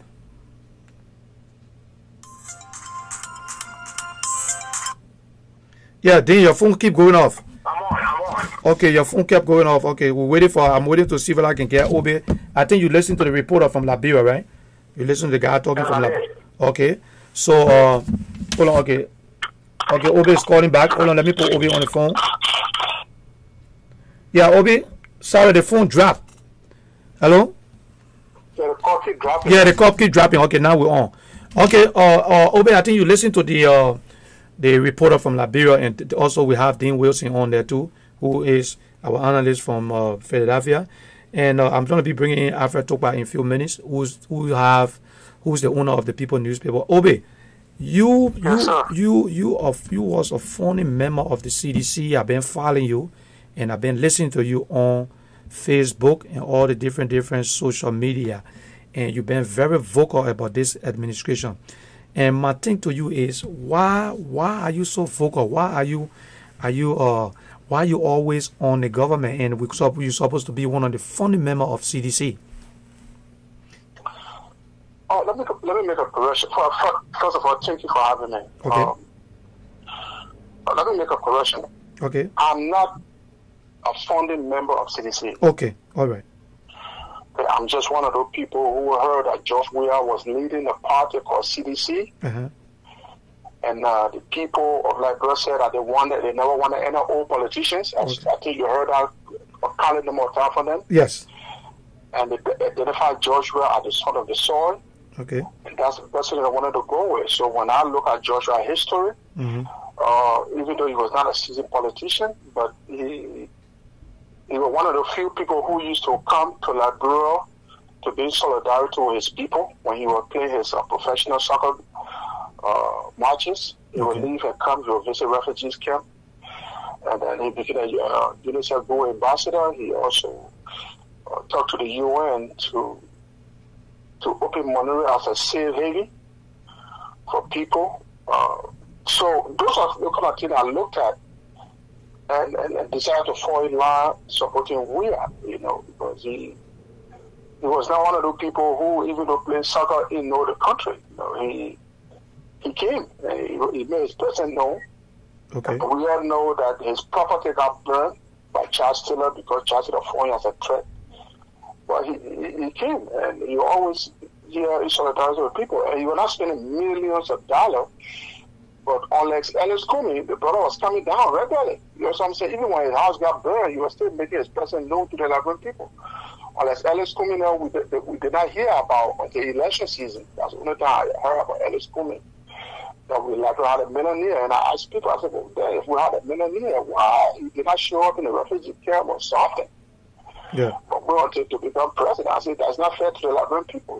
People are not fools. So that's one of the reasons why I went against Ellis Comey like that. Because to me, he thought people are fools. Because at the time, people really needed their help, and he was a millionaire, as he called himself. Why he did not come to help his people? That's one of the things that Liberian people holding up against him. And it would be hard for him to fight that off. In our society, African society, the people respect you more if you are in solidarity with them. You do not have to give them millions of dollars. You know what I'm saying? Just your presence. Yeah. If you go to your respective villages and your old man will tell you, take it for coming, sometimes you'll come. They will tell you that. They don't want money from you. They just want to see your presence, to be with the family. Ellis Comey did not do that. And so the only thing we had for him was to become president, to come be president. So that's why I campaigned against him like I did, because I think he sorted the intelligence of the Liberian people. If he had that type of money, and our people suffering refugee camp, call the BBC, do something, say something. We don't need your money. But at least you should call the BBC to be critical of the war laws or something. But he never did none of that. He was just out in Atlanta, Georgia, and then bounce out of there to become president. But that's that. I'm not happy about that, because people who make sacrifices should be able to benefit. He never did that. So that's why I stuck with George Weah. I knew George Weah was not politically inclined, but what I thought was that his engagement in Europe with all those people, George had met people that some of us would never meet in our lifetime. That's correct. And that's include you. And all those people he met, my thing was that he learned a lot of things from these people that he could reciprocate for our country. Oh. Then it turned out that he did not learn anything at all. He was just on parties.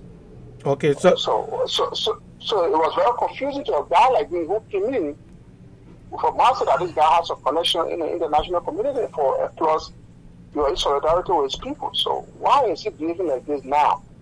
Why as president when the people need him the most? Because that's what going to be able to win election. Okay, let me ask you something, Obe. I think I've been watching you on Facebook, and you're very, very, you are very, very, in a positive direction for the initiation of the protest that Henry Costa is trying to initiate in Liberia. Why are you in favor of that? Don't you think it's going to cause a problem in the country? And no. Okay. No, that's the politics of the protest. I would say the CDC, we fund a lot of protests against Lrtn selling. I, for one person, spent a lot of money on that. I was one of the people who funded the protests against Joseph Walker when he went to Lrtn. And you heard that they were throwing eggs at Joseph Walker. I was one of the people who bought the eggs. right? Because we don't want people throwing rock at them. So we decided to settle for eggs. So the idea came from here. We did that. Quacker never had no problem with that. Eddie Jones said, no, I have no problem with protest. You know why? Because it is the constitutional right of the people. Even during Eddie Jones at the time, we used to threaten, even during our second inauguration, we threatened to disrupt the whole inauguration. And the people had to negotiate with our chief executive, to calm down. It was our right. So the women understood that protest is the constitutional right of the people. It's not really trouble. So it's funny that CDC now see protests as a troublemaking tool when we use that to harass the education government all along because they were not doing the right thing. The reason why we had a protest back then was because education was not doing the right thing. And the protest was to pressure her to do the right thing. So the Lrtn people have seen that now in the CDC government, and the CDC government is not doing the right thing. So they just want to reciprocate what we did to education. Yeah, but this president been there for just a year and some months. And there are a lot of things that you know that when the president took over, they had a lot of challenges. There are a lot of challenges. There are a lot of challenges. There are a lot of challenges in the country, and you are aware of all of that, right? No. You have to understand. You have to understand that the Constitution did not give a time frame for protest. So when you're speaking, you should have to speak within that line. You cannot speak subjectively. You have to be objective based on constitutional principles. That this demonstration is based on constitutional principle, and the Constitution did not give a timeline as to when the demonstration should take place. Okay, so we cannot take our emotions and put it into it when the people want to demonstrate. Well, we say it's not time, but the man buys a private jet. The man have built for the 6 complexes. The objective of the party to improve the life of the people, the man has not touched it. Yeah, but himself mansions. Okay, Obe, you been. He fly all over the place and bring back nothing. So the people see you know how to work through. You have to know that this guy's feeling. Yeah, but Obe, you know the president. You know this president have money, right? He have $85 million. He worth $85 million. You know that, right? So the president building houses and flying private jet and all of that. You know, you been in the CDC. You campaign for the CDC. The president is not a broke guy. You know that, right? Look, when they say somebody is worth X amount of money, it's not a tangible figure. It's how much that person is worth if they market themselves correctly. So when they say, oh, you are worth 20 million, it doesn't mean you have the money. Okay? That's the value the people you based on your achievement in life. It is not physical cash that you have in the bank. Yeah, but if you don't have no physical cash in the bank, if you don't have physical cash in the bank, you'll be possessing a house in Florida. Let's stop this play. You don't have no money. You understand? But I know that we have sold 2 of his houses to fund the 2005 campaign. That drove him totally broke. I know that for a fact. And that put me in solidarity with him. This is what empowered me to help him to the point that I nearly lost my house myself. Because if we can give a document that would have free for his people, because that was his whole life saving. Okay, the house was called $1 million or 2. He sold it just to fund his campaign. So I said, but if that's the case, I started taking my money for my mortgage and started funding the campaign with it. Projects. That to the point that I nearly lost my house here. I was this close to losing it. See, that's the sacrifice we were all making. But what really got me torn apart was after we won. My goal was to be a professional. I was not even looking at myself because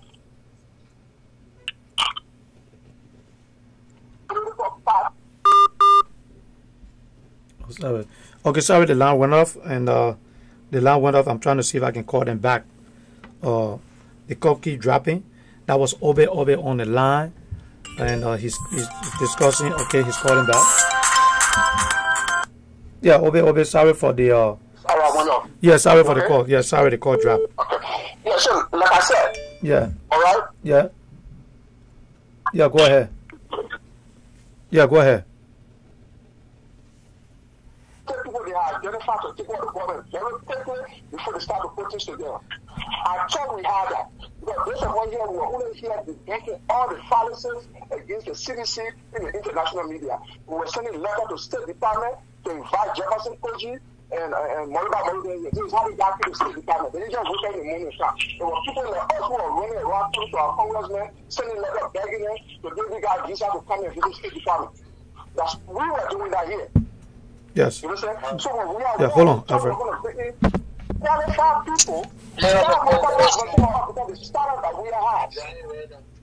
Okay? It's not a standard that someone will fulfill in our lifetime.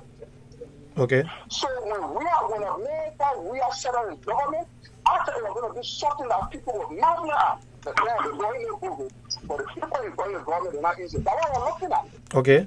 But see what we have. It's a total embarrassment that demeans the image of the military workers. Defrauding people who cannot even produce anything significant to improve the government. So the only thing they do is sit there with one hand of the paycheck. They can't have a new proposal. They can't just visa to fire to negotiate on Wall Street for the government. Nothing. And how you going to form a government when you talk of people who do not know anybody beyond the local result? Okay, let me ask you. Let me hold you there, Obi. Let me ask you. Let me hold you there. Now, looking at the WIA administration and seeing everything that's transpiring right now in the country, if you have to go back, if we have to go back to election, will you still support George Madam WIA as the president? Okay, let me tell you. It's an easy question, okay? When I supported Joshua, when Liberal people supported Joshua, we did that in the abstract. Okay. Meaning, we knew that he was not good at politics, but we didn't know that he was going to do this for fair. Okay, we didn't know that. But your question is a bit hypothetical, but I'm going to answer because the fact is now known that Joshua is unfit. He cannot lead our country. So if we were to redo the election with the information the Liberal people have, not even me, the information that the Liberal people now have, if we go back to the election, no, we're not winning. Because the people now know the truth that he cannot run the country. Yeah, but what? They're doing it because they hate him. They're not doing it because they hate him. No. They're doing it as some father said to his brother, you try your best, you can't make it, you will not, get out. Okay? But if you make an attempt to try to hide your power, then you have a certain thing. Okay, but what we're getting from Liberia is George Weah is still popular in the country. People still love George Weah in the country. Okay, I got Alfred Tokpa on the line from Liberia. Obi, let me hold you there for 1 minute. Alfred. Alfred Tokpa. Okay, we have Alfred Tokpa. This is Alfred Tokpa from the People newspaper, and I have Alfred on the line. Alfred, we keep getting information that the protest that Aaron Costa is trying to initiate in Liberia, that is not a good thing, and people are not happy for the protest. Can you give us a little clue, because you have a newspaper in Liberia? Is it the right thing to do, and is it giving momentum? Do you think that's the right way to go for now? All right, so let me give my perspective as an independent thinker and publisher of a newspaper. Newspaper, yeah. Yeah, all right, so on our jurisprudence, Article 1, Chapter 1 gives any group of citizens the right to exercise their constitutional franchise through protestation. And so, if you ask me, the act of protesting, there is nothing illegal about it. If you ask me for the timing, individually, I will have a different opinion. But in the same vein, you must also understand that where your right stops and where other person's right begins. Correct. So Henry Costa and cadres believe that there are too many unfortunate and unconstitutional acts being perpetrated by this present regime. And if I follow the message on Radio Costa in tune, that they are not protesting to ask the president to step down. That's correct. No. Yeah. They're not protesting to serve as a coup d'etat. No, they are protesting to promote pressure on the government for the president to take some key decision that will help save the state and that of the government. So on our constitution is that right? The CDC know about protestation in any political party in the country. When earlier in power, CDC march in the street with caskets to symbolize people who, quote unquote, they say were killed, partisans that were killed at their party headquarters on the statue of Madame Salie. So for a segment of our population to see protest as a means of calling their opinion leader to command you, we have two types of democracy, representative and direct democracy. And what is practiced in Liberia is representative democracy, where the people give the power of authority to a certain group of people to run the state affairs of the country. And those people can also be called to question, to ask ask questions as scholarship as it relates to the running of the state. So all I can say, there are mixed few in the public. Okay. There are some who are wholly welcoming the protestation. There are others who also have a dissenting opinion. But that's a period of democracy. Yeah. Everybody will agree. Yeah. Because when you vote for we are now today, we are the president of all people, opposition, and president of his party. So I wouldn't want to weigh in that the people who are for are more than the people who are against. Okay. It's only misconception. Everybody giving different position. If you ask me, is a constitutional right. If you ask me for me, as an individual, I will tell you right now, I don't want protest. Okay. But at the same time, when rights begin or stop, other person's rights begin from there. Okay. So thank you, Joe. Thank you very much. Alfred, let me ask you something quick before I let you go, because you own a newspaper. How is the economic state in Liberia? Well, the economy is under serious stress. Okay. I can say the economy is dying. Okay. I think the economy is on life support. Okay. There's not a stable control on the market. Okay. Every day the US rate is increasing. Okay. There's no press marketing analysis. Today you buy something for $5 and then you go $15. And you can tell on the faces of people that for true the economy is a serious shrink. But however, we look up to policies and public policy makers to be able to remedy the situation as it is gradually becoming chaotic for the common people.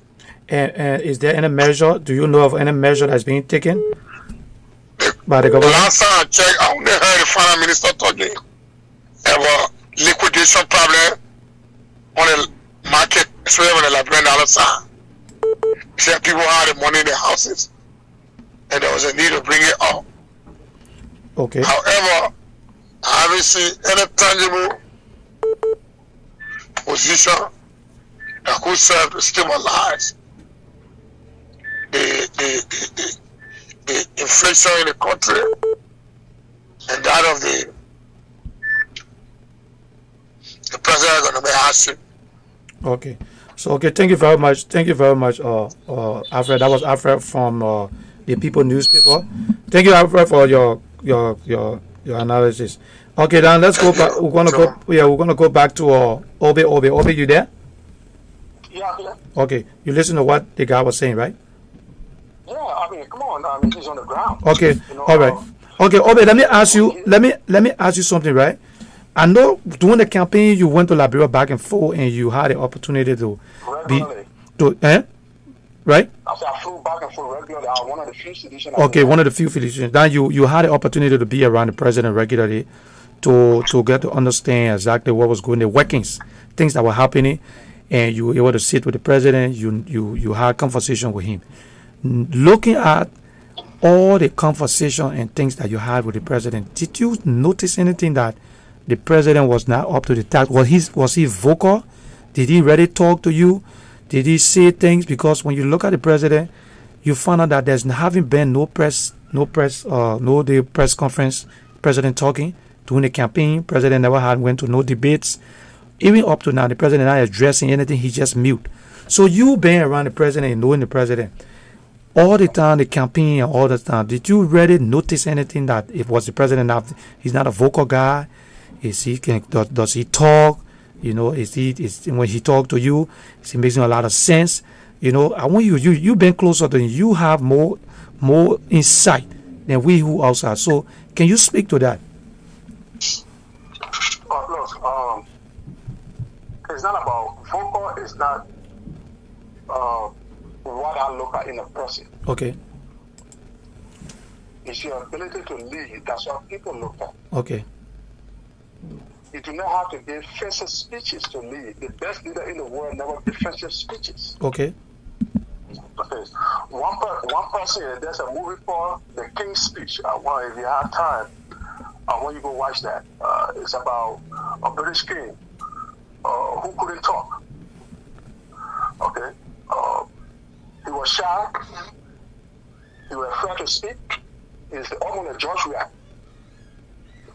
So they had to train him to speak, and the way they did that was they brought a trained British guy to encourage him to speak, because the guy was doing everything correctly. You understand? Yeah. He was leading correctly, but when you go, he had phobia. He suffered from phobia. So people are wondering, man, this guy is doing good, but why he can't talk? What's wrong with this? He's sad. So I want you to watch that movie called The King's Speech. They had to train him to talk. So speech is not it. It's what you do matters. Yeah. If we are doing the right thing, and then like people know. Yeah. I want people to know. Oh, the phone went off. Okay, we're going to have Obe is going to come. We got a caller on the line. Caller, your name and where you calling from? Because we haven't even asked people to call in yet. And you call in. Hello, your name and where you calling from? Hold on 1 second. Hold on 1 second, Kobe. Hold on 1 second, Kobe. Yeah, Obe, your phone went off. You can go ahead. Yeah, hold on 1 minute. Hold on 1 minute, Obe. Hello? Hello? Yeah, you on? Obe, you on? No, this is the caller from Dave. Okay, yeah, hold on 1 second. Hold on 1 second. Obe, you on there, right? Yeah, I'm on. Okay, go ahead, Obe, you're saying something. Yeah, so it's not a matter how well you speak, because the guy King George, the 6th, he was a bully, but he couldn't speak. You always have people who will help you to pull up battles. Yeah. Are doing the right thing. Yeah. The speaking power, we can work on it. Someone can work on it for him. Yeah. We're defending you all along. There were people like me who used to stop Willa from going to the debate. Oh, wow. Okay? So, if I can do that, I can help my president, you don't think? Okay? I can help my president. But he must first do the right thing. First, then you get the support of the people, then all the other things will fall into place. But he cannot do that. And let me tell you one thing, man. You talk about building a role. Okay? The responsibility of a president that leads with wisdom is economics. Okay? It's economic. Production, which empower the people. Okay?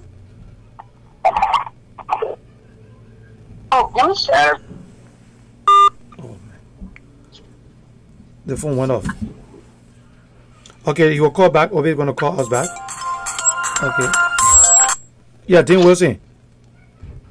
Dean, you there? Okay. Yeah, hold on 1 second. Okay, I'm going to try to bring the guy back on. Hold on 1 second, right on there. Yeah, Obe, I'm sorry, the phone keep going off. Keep dropping off. I don't know if it's from my end. Yeah, go ahead, Obe. Yeah, so like I said, the responsibility of the president should be economics. Empowering the people to go to work. Okay. And then they will get their own money to buy whatever they want for themselves. Okay. Okay. You can't just go about, running around the community when somebody has burned down and you go there and say, I'll build your house. Then the next thing you know, somebody says house burned. Then you go there and say, I'll build your house. The next thing you know, the whole country burning their houses down.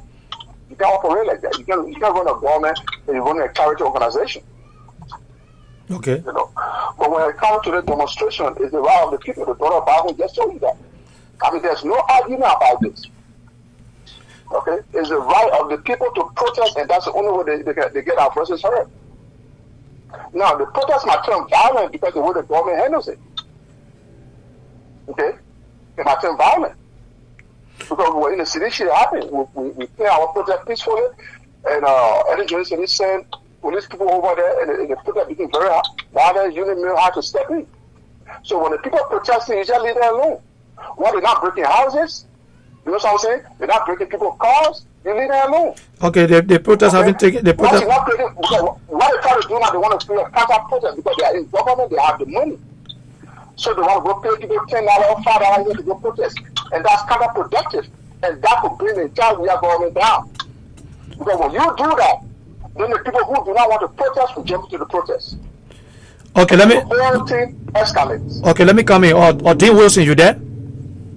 Yeah, I'm on the line. Okay, on the line. Okay, Dean. Yeah, it's good you're on the line. And Dean is one of our analysts who always bring very, very enlightening to a whole lot of things that go unfolding in the country. So we'll have Dean Wilson. Dean Wilson, what's your perspective on this, on the protest that is about to take place? Do you think it's in place? Let me begin by thanking you. Okay.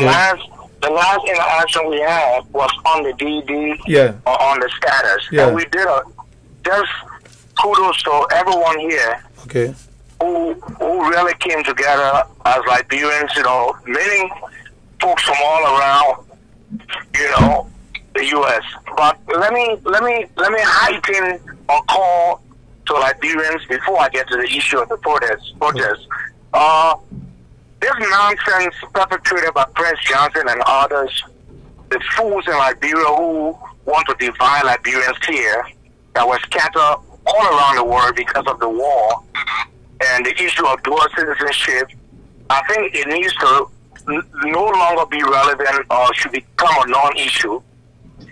I would want to believe that over 35% of the money influx in Liberia is by these hard-working Liberians in the U.S., abroad, all over the place, who are subsidizing this government and subsidizing the living condition of Liberian people. Would you imagine if we took out that money pouring in, with all of the calamity in Liberia, the economic calamity right now, the country will collapse. So I want to say thank you to all of the good many Liberians who are supporting their families back home. Okay. So when I hear this nonsense about dual citizenship, it's not only stupid, but some of these people who are stalling this bill, although it shouldn't even be a bill, it's a natural right.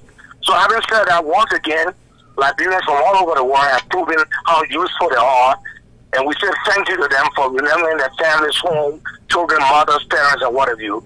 Okay. So that would be one of the first things we need to clear up. Let me come to the issue of the protest. Okay. Some of us lived through 1979 when we divided leaflets on the U.S.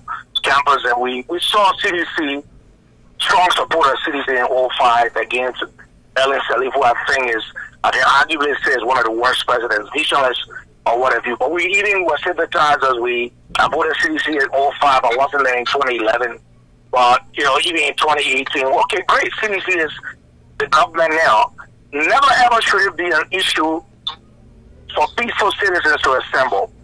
But let me go back and I will call a spade a spade. When you have a government that is challenged with the credibility now is actually, you know, in question. 16 billion, 25 million, properties burning here, there, cinema, all these different things that are going on. What it does is that the CDC didn't just win these elections. They had the diehards and they had other youth sympathizers and other folks who came to support the CDC against boycott. What we're seeing right now is a cracking of that mold. The diehards are still there, but many of the sympathizers now are feeling the economic pinch. They're concerned about transparency, the function of this government, how this government is actually, to least say, non-transparent. Money missing. Finance minister is saying that he takes 25 million and put it through money changers. I mean, that is coming in, and we're seeing actually a tear down of confidence. So we've seen other protests.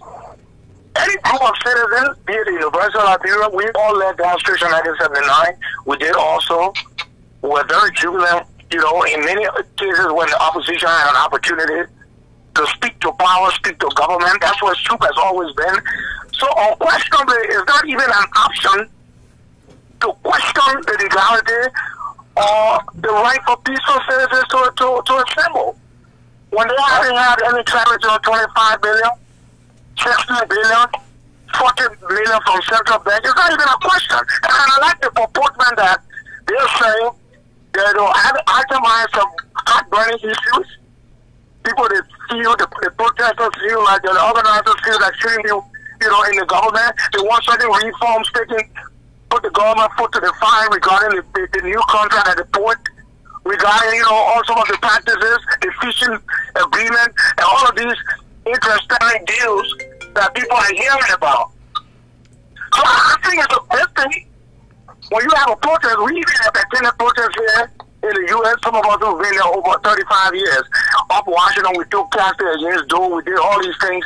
So the point is that they've been very easy on the government to say, well, list these things down that the government must address.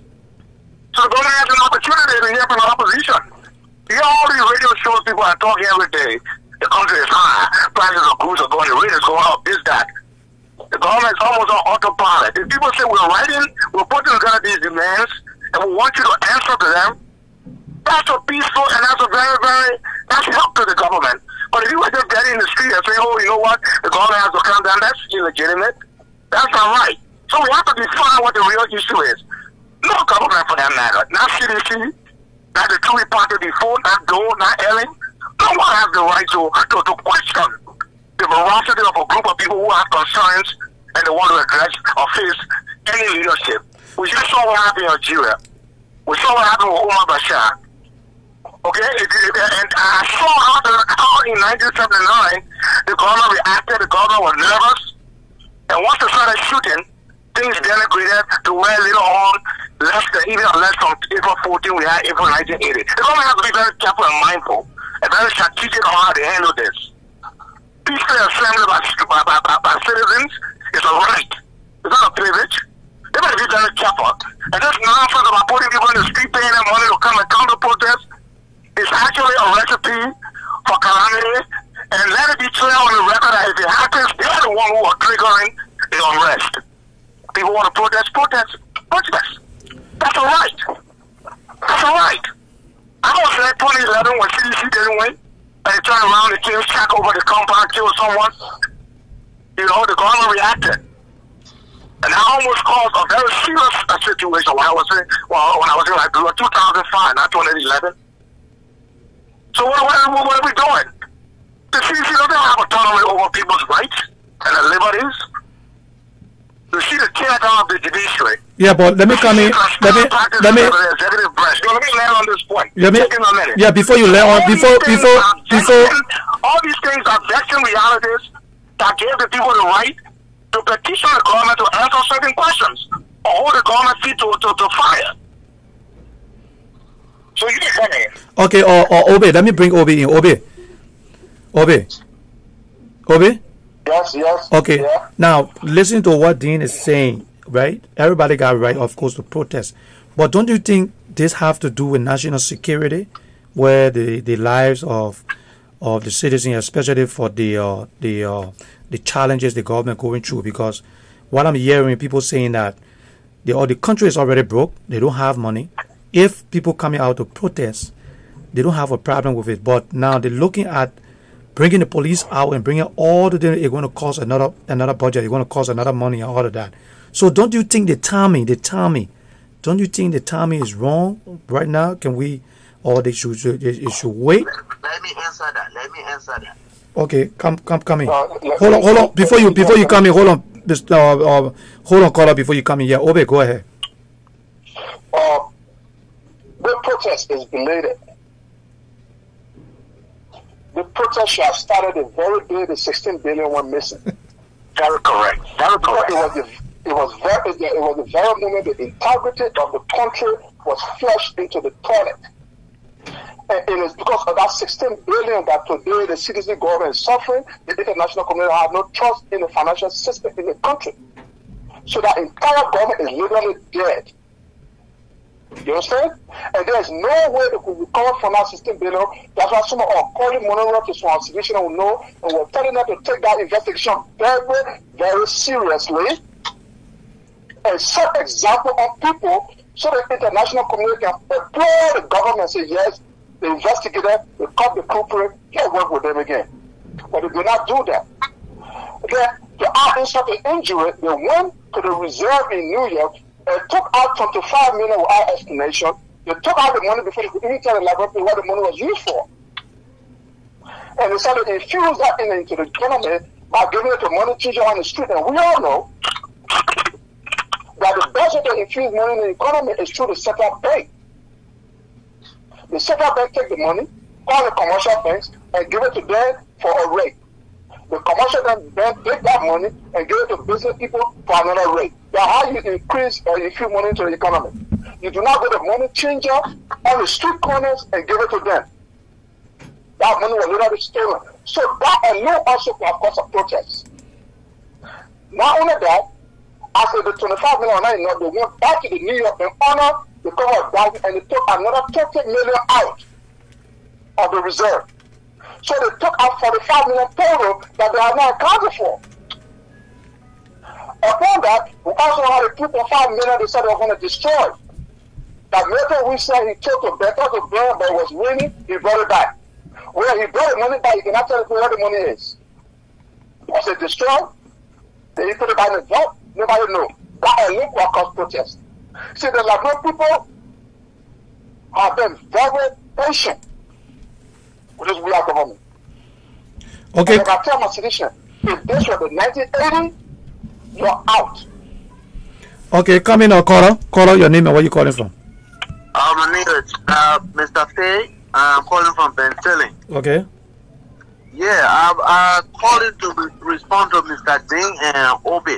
Something that we must really understand before we come up with this protest. Okay. Okay. Mr. Ding talk about the demonstration of 1979.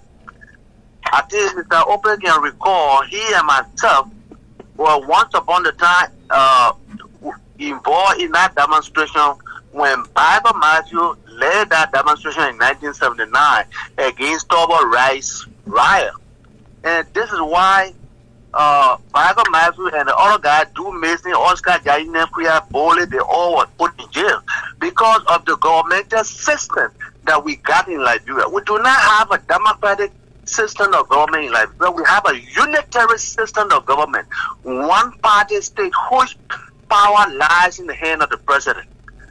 That's what we have in Liberia. So what Costa is doing is not bad. It's only good if we have a democratic system that exercise will work. That's the same reason Costa was thrown in jail when Ellen Johnson Sirleaf was there. That's the same reason Ellen Johnson Sirleaf was thrown in jail when Doe was there. Because you want to speak up against the government. And that's the unitary government. You can't speak against it. Unitary government is not transparent. Unitary government is not accountable. Unitary government is nepotistic. You cannot go against them because if you say we got a democratic system of government, you look in the House of Legislature. How many parties are there that have voting power? You only have one party in the House of Legislature that have voting power. That's the CDC. So you're telling me, you're trying to say that if the protest goes and happen to happen, if the president don't want the protest to happen, it's going to happen, and that would be legal. That's what you're saying? Under a unitary government system as we have in Liberia right now, Costa will lead that protest if the government, if we are saying he don't like this, he don't like it, and it will degrade or he will do something to the reputation of the government. They can collect Costa and the other people and throw them in jail. Okay. It's the same more thing that they did to us before. Okay, that's the same more way. That's the unitary government. They don't like that. So that if you want to do anything, you just have to fight the unitary government by the constitution that they are going by. It is in the constitution, not this demonstration. We had done it during Turbo time. We failed. Okay, let me come in. Or Dean, you on the line, right? Dean, Mr. Wilson. Oh, he called him back. I'm sorry. I think he went off. Okay, Dean, you on the line, right? Oh man, it went off. Okay, Dean went off. Yeah, go ahead. Caller. Now, ladies and gentlemen, the number is on the line: 215-954-1375. You can call that number and you can talk directly to us. Yeah, hello. Yeah, so like I was saying. Yeah, like hold on 1 second. Hold on 1 second before you talk. Dean, you on the line, right? Dean. Okay, Mr. Wilson is on the. Hold on 1 second. Mr. Wilson on the line. Hold on 1 second. Let me see if I can. Hold on. We got another call coming. Okay, that was Obed. I'm sorry, gentlemen. The phone keep dropping.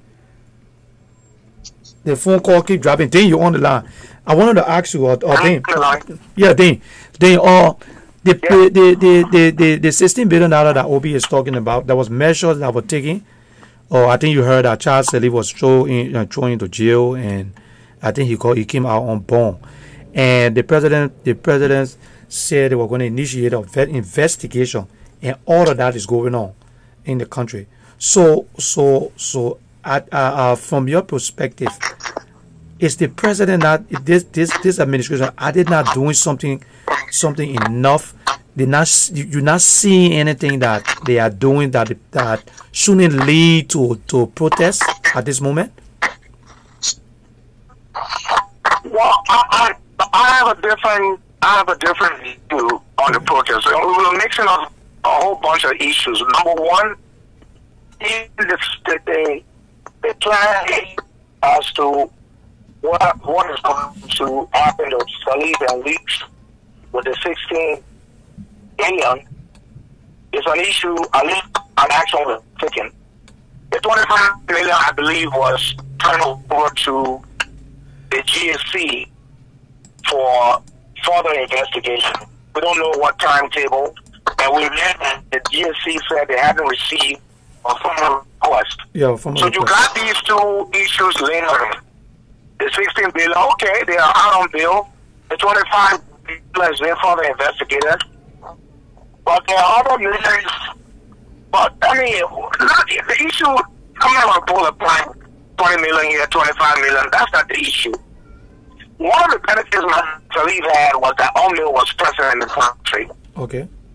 And, all the philandering she did, whatever. You remember one time, in fact, President Blocker it was really, they come people to the fire and they had this meeting and talk among themselves and that protest was called off.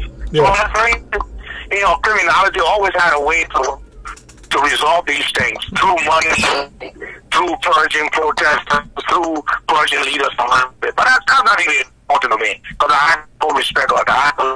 I don't even dignify LSLH. But let me go to this current issue. What is I think at risk and I advise the government not to do is, will not be president, so it has to be very tactical and strategic. The first time our protesters, they had other counter-demonstrators or counter-protesters pro-government.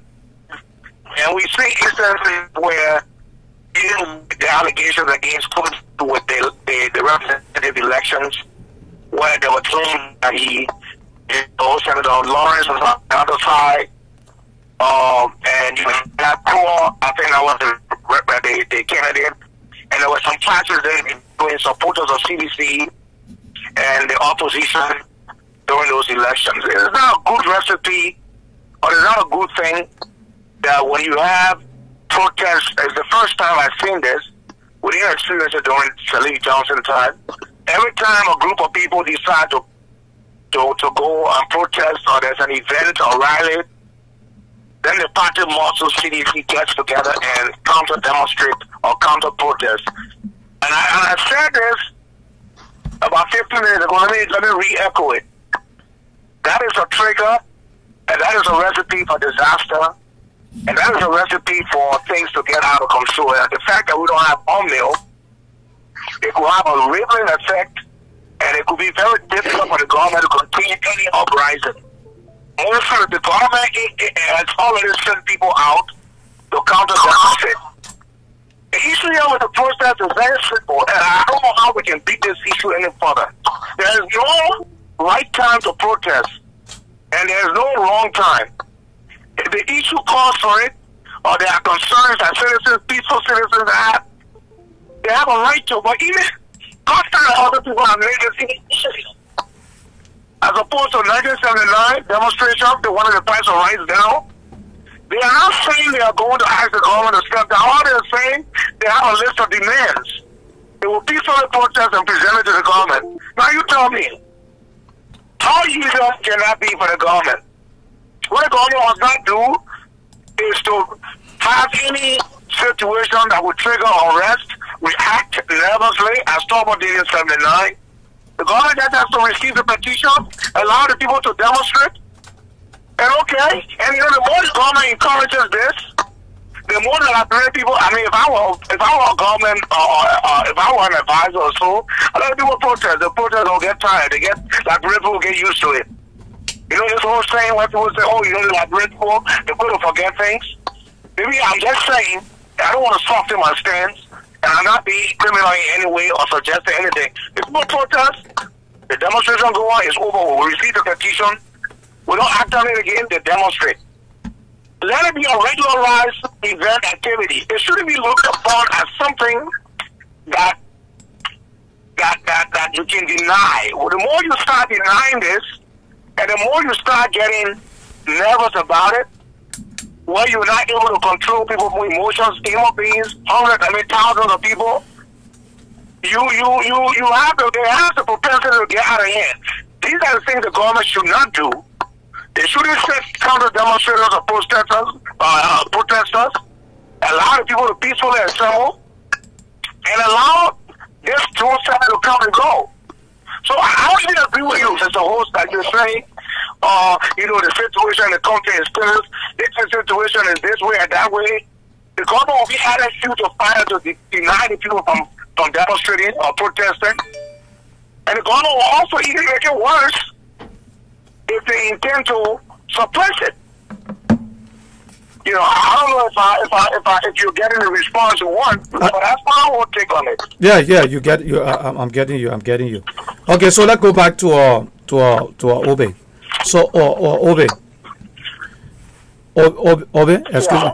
Yeah, I saw one of your posts where you were talking about the present government being more traditional government, where the president is hiring more people from the crew tribe than other tribes in the Republic of Liberia.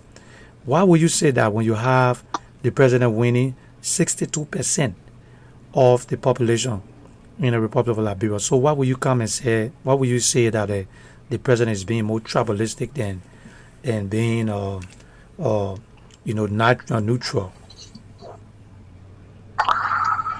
You know, the president wins over 60% of the electoral vote, and scaling his government with people that he feels associated with. All that happened, the former or the latter happened after the fact. The 68% of vote that he got it at a time when people did not really know who he was and why he was capable of doing. So all these people he put in the government came after that fact. You know what I'm saying? Yes. So if the people knew that he could have been doing what he's doing now, he could not get in that vote. You know, so why you think it's hard on CDC government right now? People are not happy because people think that they are going back to the 1980s. They do not want to go back to that time because we have a lot of we have had this situation happening before. African leadership always do that. When they find out that they are failing and they are becoming unpopular, the first thing they do is to seek the sympathy of their ethnic group. And then the next you know, innocent people in that ethnic group who had nothing to do with this man whatsoever suffer the consequences. We have seen that happen countless number of times. So this is why you see on social media, you got a lot of cool people now opposing George Weah. I mean, the whole thing is not about cool people at all. You can say George Weah, brother, he said, threatening Tima Jirate, and we know Tima Jirate is a cool guy. but he's using the sympathy of a few people within our ethnic group to pretend like he's with them. He's not with them. He's only holding on to them as a king to hold on to power. And the foolish one don't understand that. Only people that team out Gelata and Philip Brown understand that this guy is trying to put our ethnic group into trouble here. Because you cannot take certain group of people allow them with you and not say that the whole group of people. So when I do that kind of thing, I do that to open a dialogue because it helps innocent people. His action helps innocent people. This man just go up 1 year, 3 months, or 1 year, 4 months into his government. Okay? And we see all this thing happening. Or it shouldn't be happening. There should be balanced employment. Okay? When you see me posting this case, because people are saying it. And they don't want to say it. And when I hear it, I say it. These are people saying it. I have people call me and tell me, say, my man, all I keep talking are true. Look at the minute, which one they showed me the other day? The Minister of Commerce. It was a coup after where he called me where? He called me and said, Mama, the Minister of Commerce, the minister, that crew. The deputy minister, that crew. The inspector general, that crew. The other guy who stole the $300,000 that's supposed to go to that he's supposed to go that ran over that Cosa exposed, that crew. The whole ministry. This is a crew guy telling me that. So are you saying if they not if you say so if they qualify the whole police station that crew. Okay. Look at the EPS director, the whole EPS that crew. You follow this thing here? Okay, look at now. Look at the guy I would say LTA. Look at the guy for our LTA. You can't do that. You can't balance it. But when I ask people say, oh, the men know. I mean, the jail put it to the men know. How are you going to be appointing and you're appointing people and you don't know who you're appointing? So this is why I tell people that we are just wanting to be president and make money. And a friend of mine called me a day before yesterday, a sedition. He's a female in the government. He told me something that freaked me out. He said, you've been keeping at it for a long time. So I was just talking. That's the same man who told me, say, if I didn't get that information. That's the same man who told me, say, when you call into a laboratory, do not call Cellcom or Lone Star. They track all the calls, so you should call first, but they cannot track that. That's what he told me. So let me just share with everybody on your platform. Okay? He said, that's what most people like calling from Facebook. Alright? So he called me yesterday, he told me. He said, we are told them at the compound that if the laboratory makes 10 stupid and the mimic president, I will go. The man told me that for yesterday. I don't know, little information interesting all long time. They said, no, but the mental off, we tell you we're joking, we just laugh about it. But we see. Let me. Yeah, Dean. Dean, I wanted you to. I wanted you to come in, Dean. I want to chime in on the brother on the line, and I know you have other folks calling. Let me ask.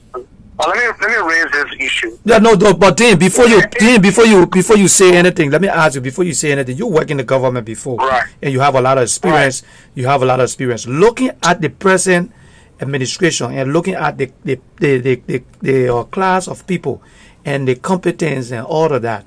What is your assessment? Do you think the president is moving in the right direction? You think he hired the right people? I can say this much. Okay. I did economics at the university, and it's funny. Can you change your location small, Dean, because you're breaking in. Okay, let me. Can you hear me now? Yeah, I'm hearing you. I think you can hear him a bit. Everybody can hear him. Yeah, you're breaking up. Yeah, you're breaking up so bad. One of the students. Okay, now we can hear you.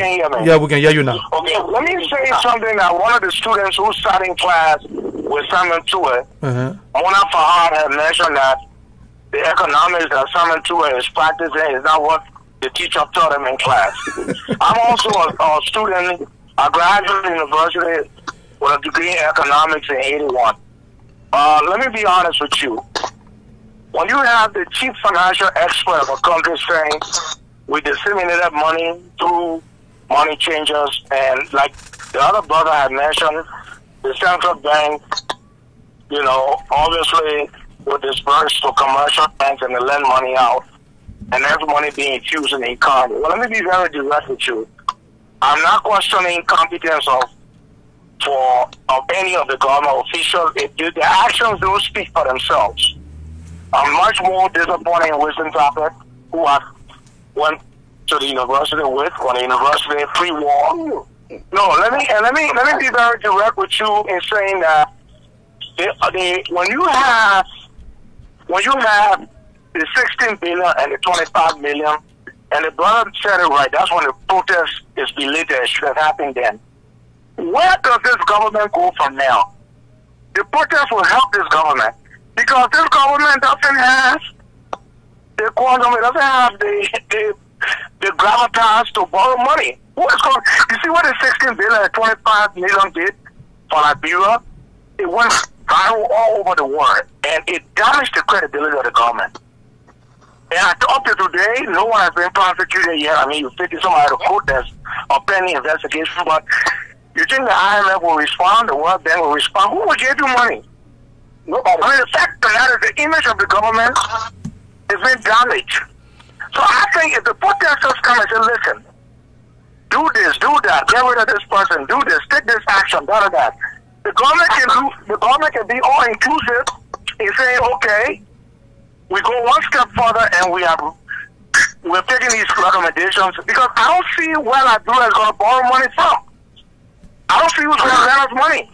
And if you look at some of the neighboring countries like Sierra Leone, the president, and I think there's some bold actions that should have been taken by this government with regards to auditing airline. You saw what happened with Madam Dio from Sierra Leone? Yeah, go ahead. You there? You drop off. Oh, you drop off? Okay. Okay, you'll probably call back. He's probably going to call back. I'm sorry. Okay, he's calling back. So let me get any offer him. Oh yeah, Madam Dio Sierra Leone. The guy is auditing the president of Sierra Leone, Roma. Yeah. The president of national. Yeah, then you there? National auditor. Yeah. Oh, sorry, it went off. He went off again. So, call her on the line. Okay, hold on one second. Okay, yeah, go ahead then. I think I'm back on. So I really don't see the way forward. If you don't clear up these issues with a real serious audit, with a real serious self-check from this government, I know you asked me if folks are competent or not. You know, hey, I'm not here to condemn. I'm not. Whatever you do, yeah, speaks for yourself. But That's what I'm correct. saying to you, tell me, I don't see any way forward or any. Yeah. Because no one is going to take you really seriously. No one is going to trust you with money. You know, nobody's going to give you money. Nobody's going to give you food. And the Committee of Nations, the Economic Order, the day with World Bank, IMF, the EU, all these different multilateral corporations, they look at credibility. What this thing has done, it has eroded the credibility of the government. And the government has to find a way to resuscitate it. You know, and the idea that you hold on to certain people who made certain pronouncements, and they continue to be the champions of your current policy, you're not going to be taken seriously. You know, Samuel Tuwes, at the time we had Musa being saying one thing, Justice Minister, Finance Minister saying another thing, Information Minister saying another thing. Everybody, the same thing. The government got nervous and they didn't speak in unanimity. They started speaking and giving, you know, the whole money thing cut them all the way. So my question to you is, and this is my question, anyone in the government, any Nigerian, if you can tell me a viable option other than changing some of these folks or manifesting new serious policies that the World Bank and other financial institutions that take seriously, if you can tell me that, then I agree with you. In the absence of that, I don't see the way forward. And let me tell you what else is unfolding in Liberia. You can call Liberia all you want. The thing in that country economically is not only being felt by the citizens who are diehards, they might be close to the circle, but you can't cover oil with water. No. But right now, the sympathizers of CDC, who even voted for them, and the other youths, they are all feeling that pinch. And the more it gets rougher and harder, the more difficult it's going to become for the government, because they don't have the policies, they don't have they cannot accommodate the hardship. The hardship will start escalating, going up. And and there will be more vexation, there was going to be more grief, there's going to be more economic hardship, and in the absence of a viable economic policy, you know, the rate is going up. All of the sectors and all of the signs just don't look good. Well, sometimes it's just a matter of time. You're talking about demonstration June 7th. It's not going to be the end of it. You might have Costa tomorrow. You have the market association. You have students at the university. You know, right now we got a society where the hospitals are not even open. No medication, no light. People are sick. Hospitals now, you have to even buy your own medicine or whatever. All of those hospitals, we're talking about Moreover, then imagine what it is in the Leeward counties. Hospitals, schools are not running, people are not getting paid, security is uprise. We saw what happened in Lima. We saw again what happened. You know, we have gangs, we have thugs, police cannot, monitor the security of the country. They don't have gas, they have no budget. You know, LRA is not generating the revenue they need. There's $100 million shut for.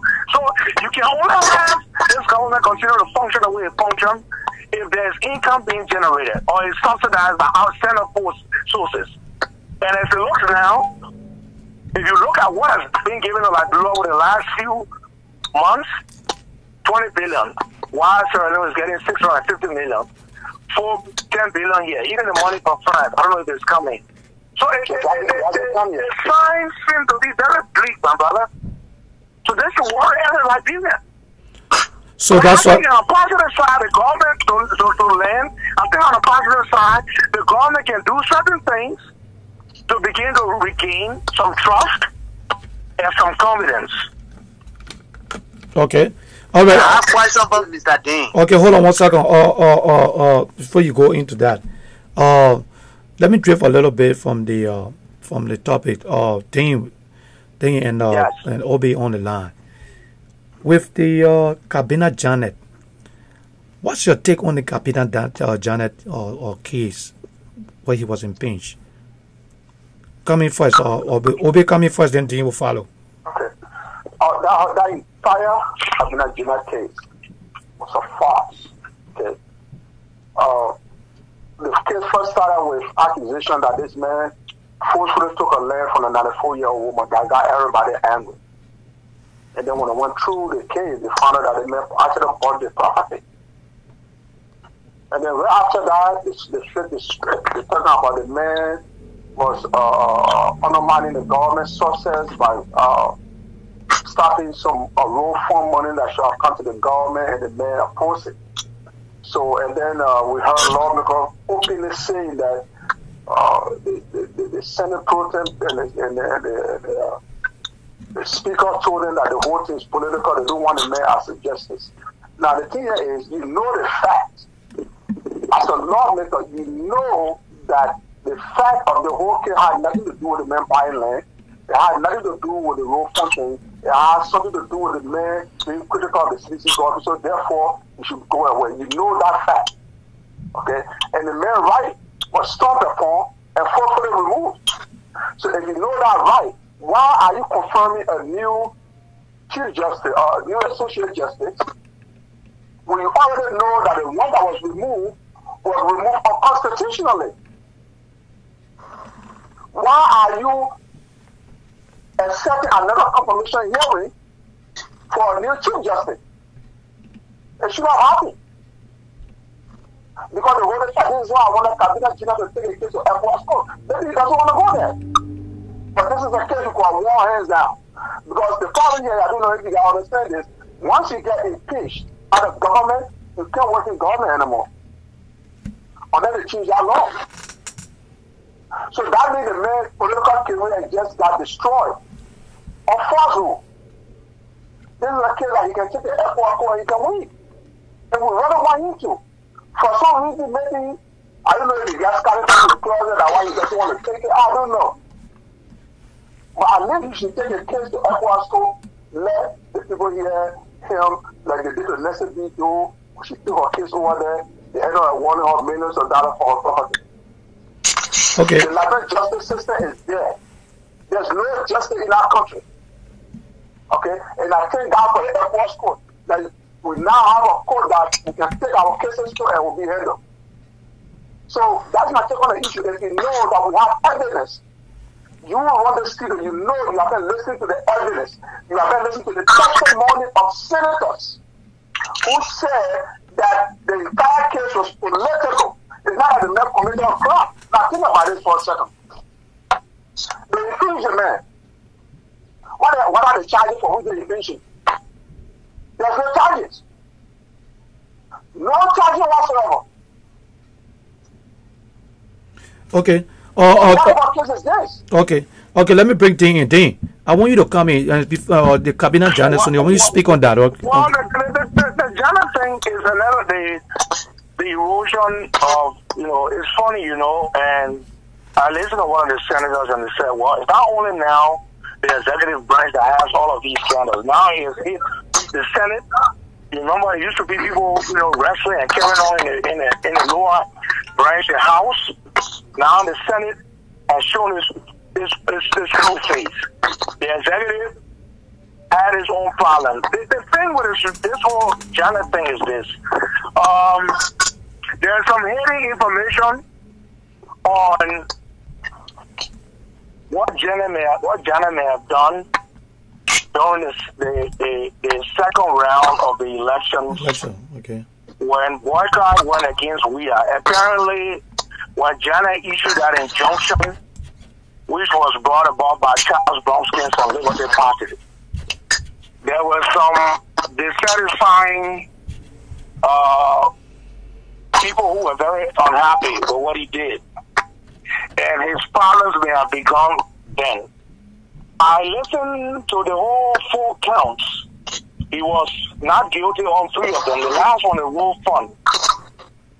But my question is, the Wolf Fund, what it was 17 million unaccounted for, the 30 cents, I think he reverted to allowing the case to be withdrawn, but then I also think it went to the full bench. I will tell you one thing. My opinion on this is that the judiciary now has no credibility. And whatever may have happened with Kapor, the Chief Justice, and everybody else, and that little drama that went on in the Senate, it has done more damage. So the issue is not Janet. The issue is the judiciary now was manipulated by the executive. So right now, if in 2023 or before anything that happened in Liberia, the judiciary has lended itself to be expunged. Let me repeat that. What they've done to themselves is that if any serious happenings were to occur in Liberia, and anyone came in and said, I'm expunging the judiciary, the citizens would have no problems with it. And unfortunately, I was the only thing I was working in Liberia over at least 12 years. But the Kapor and everybody else, all the justices in the Supreme Court has lost its credibility. So I'm not going to say who may have done what could have happened, should have happened, but I'll tell you this much, and I dare it never happens in Liberia. If anything were to change in Liberia, that judiciary will be expunged. Right? It will be noises, and people will have no argument to make. They will support it. Yeah, okay. Yeah, exactly. So, me, I don't know, and I'm not going to sit down because sometimes it's better for us to read to know. But what has come out of that trial, who was right, wrong, what may have happened, what should have happened, it has no relevance. But the effect now is that the judiciary has been reduced to, it's been reduced to no credibility. Okay, let me hold you that thing up. That's what I can say. Okay, hold on 1 minute. Listen, gentlemen, those of you who outside watching the broadcast, I have Dean Wilson and I got Obi on the line, and I have another caller which is on the line waiting. The telephone number is at the bottom. You can call and ask your question. I have my analyst Dean is here. He's going to answer your question. I also have Mr. Pay on there too, who can answer some questions.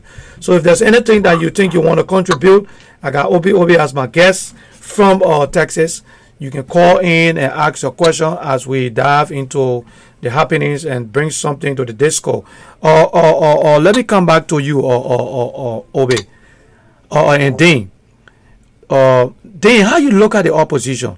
how you see the opposition? Do you believe, because I know they said they did a lot of, they came up with a lot of recommendation. How do you rate them? The opposition is very simple. The opposition has 4 key players. Well, one minute Bronsky is a leader of Labour Party, the next minute he's not. You know, he has just shown his opportunistic nature. You have Bronsky, you have Cummings, you have Boycott, you have Ure. Okay. But what is unfolding before our eyes, if you analyze this politically, if anything will happen close to what happened in 79, it'll be sad for Bronsky, for Cummings, you know, and for Boycott and for Ure, because the likes of Costa and Dilla and the rest of the people, these youths, they're not going to cook their food and give it to you to eat again. They're not going to do that. Yes. And the problem the folks have with the opposition is that you are not taking action. One minute you want to be opposition, you think, you know, hey, you are the ones that are entitled, but the society is moving past you. I mean, I'm not saying anything in any other way, and I'll be political for once, but, you know, 2023, they're not going to be looking at the likes of Ure, and if these people don't stand up now and do what they long and Costa, and they're not rising against this government. Because the traditionally what has happened is the opposition sits and then they do nothing. They are not action provocateurs, but when something changes in society, then they start bringing the political parties from the Dean coming in. Yes, Dean. I don't think the opposition has been most relevant here. Yeah, because they are. If you listen, you hear according to what most of the time you hear that the opposition have been making a lot of recommendations and even comments have been vocal, talking. So are you telling me that they are not doing enough? Well, the thing about this is that the government has been very clear to saying to the Cummings who have been talking. I mean, the first time Cummings spoke like he had fire in his belly was when he interviewed with Costa. But to be honest with you, Costa may have put it right by saying that we're tired of talking. We talk. We make recommendations. The government doesn't listen. The government has been immune to just these talk shows and this opposition. And the last time they started, they signed the communique. They decided to come together as one block. But the thing is that this current opposition is a pendulum. They are at the bottom and the government is swinging on the top. They are not taking actions to commensurate to getting the government to listen. They're almost like, you know, I'll tell you, you know, you tell a child over, listen, you're not doing the child keeps telling the child keeps doing the same thing. The opposition has been speaking, but in fact there has been no impact. So the real issue is this, that, you know, I'm not saying they don't exist, I'm not saying they haven't come together, but I think the first time you're seeing. Okay, we lost him. Obi, you on the line? Yes, I'm here. Okay, Obi, I want you to come in. Okay. The opposition, most times you should say the opposition are weak because the opposition is not really weak. It's not campaign season. I don't think anybody want to start campaigning now. Like I always tell my solution in private, like most of you don't know about, like, I said, you people are the first political party I've seen in the world who's so eager to get attacked by opposition political parties. You know, I mean, as a party, you might think you will be quiet and happy that the opposition is quiet, right? Yes. But they're talking about the opposition are weak. They cannot attack us. Or the people can't aim us. Well, you know, I said, look, because campaign hasn't started yet. If they start attacking you, now follow the election law. I said, they are so naive. They're so naive, they don't get it. And now, let's put me walking around the field, they just went around talking to people, now they're all freaked out. So then I called her, I said, why are you freaking out now? You're talking about the opposition not attacking you, they're walking around. He's not attacking you, so why are you freaking out now? See, this is a number of people who are in our country. But when it comes to the opposition, the Bronsky and the Ure, I don't think they're going to make it. The Lrtn people don't want to see them, the tired of them. They need new people in there. Our whole diet, they're going to take all that Liberty Party. of course, I take care of the ALP. But when it comes to the UA thing, I just want for them to sit in the background and serve as financier. They put our face to the front, it's going to happen. For me, I'm bringing a holding. Okay. I'm trying to bring it. Oh, man.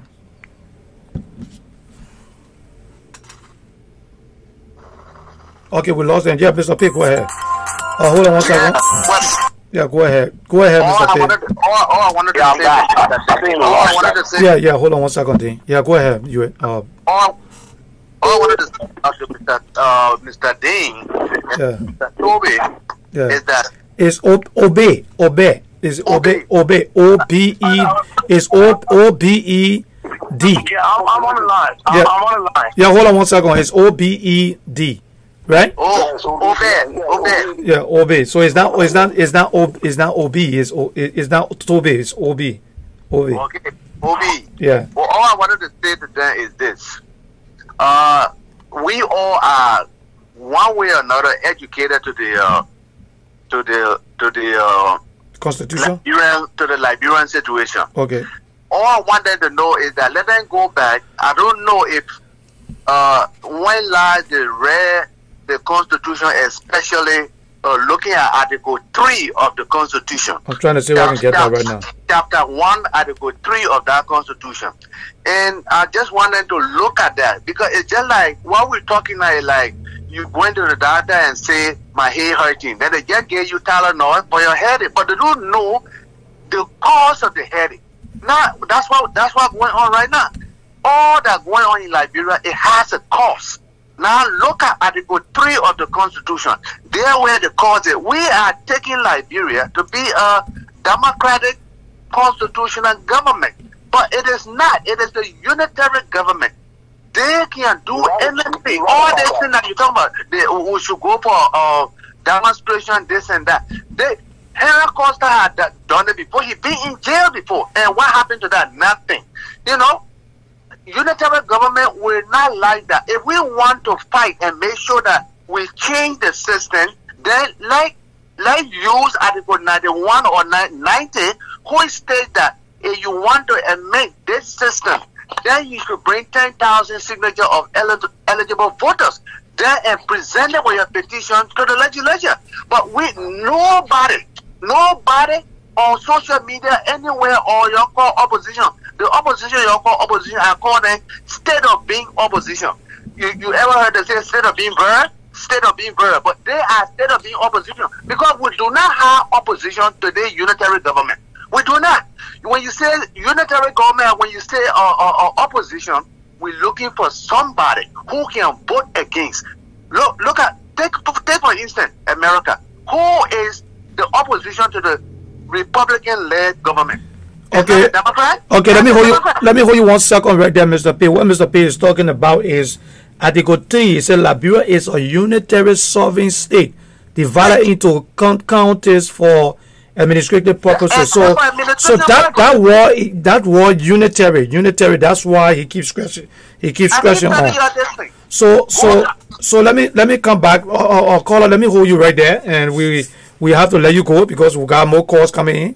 And let me go back to Dean. Dean, you just listened to Obe talking about the legs of Bwaka and all of them. He feels they should sit in the back and just be spectators, do some administrative work, like he said, right?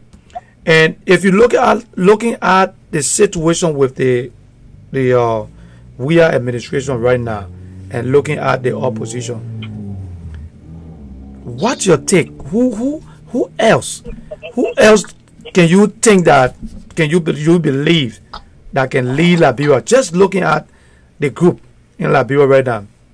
Look, we have had this whole Liberian political institutions have been characterized by the older folks, the Ellen Johnson Sirleaf, the Bromsky, who's been ever running for president forever. There was people there then. Now we have these people. Look, you have new, vibrant Liberians who have been well experienced through the Ellen administration and now the We administration. Even the guys who emerged in this government, the Kojis and the Molus and the likes of, what's the boy name?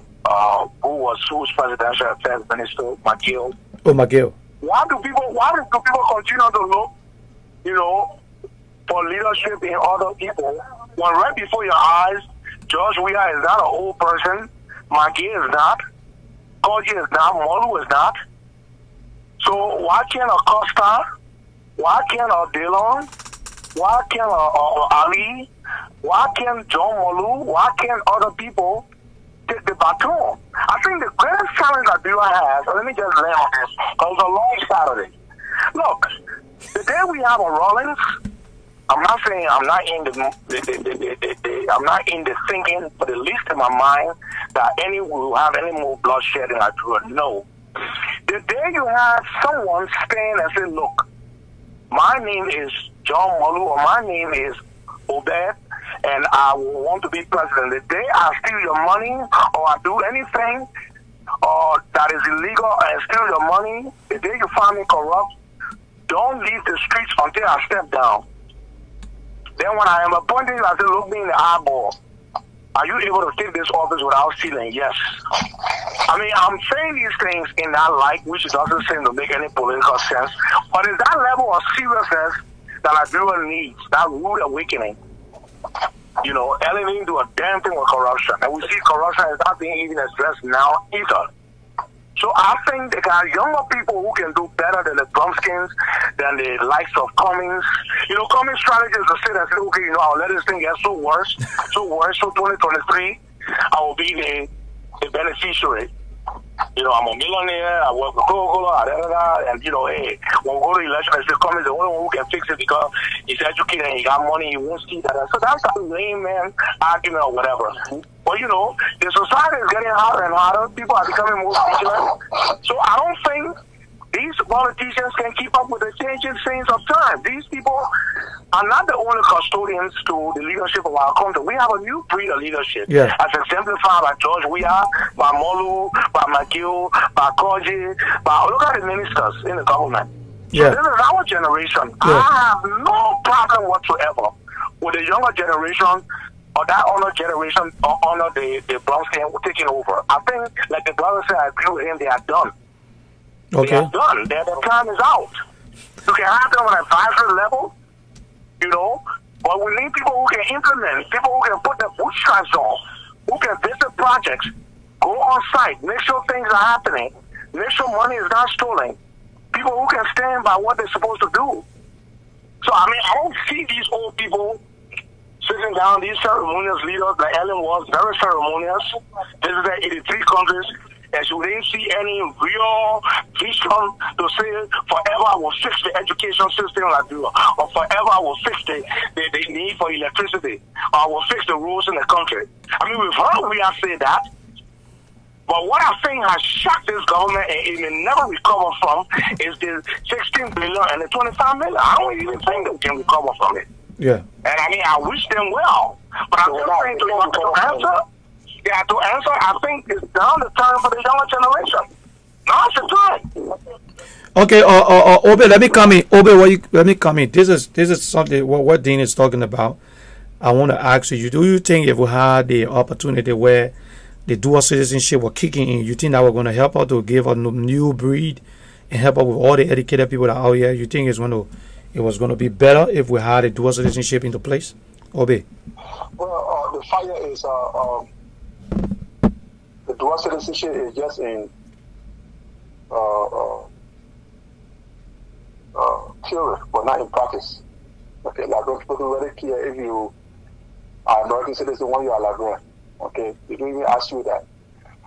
It's just that the politics not coming out and people not thinking Georgia is a U.S. citizen. Okay.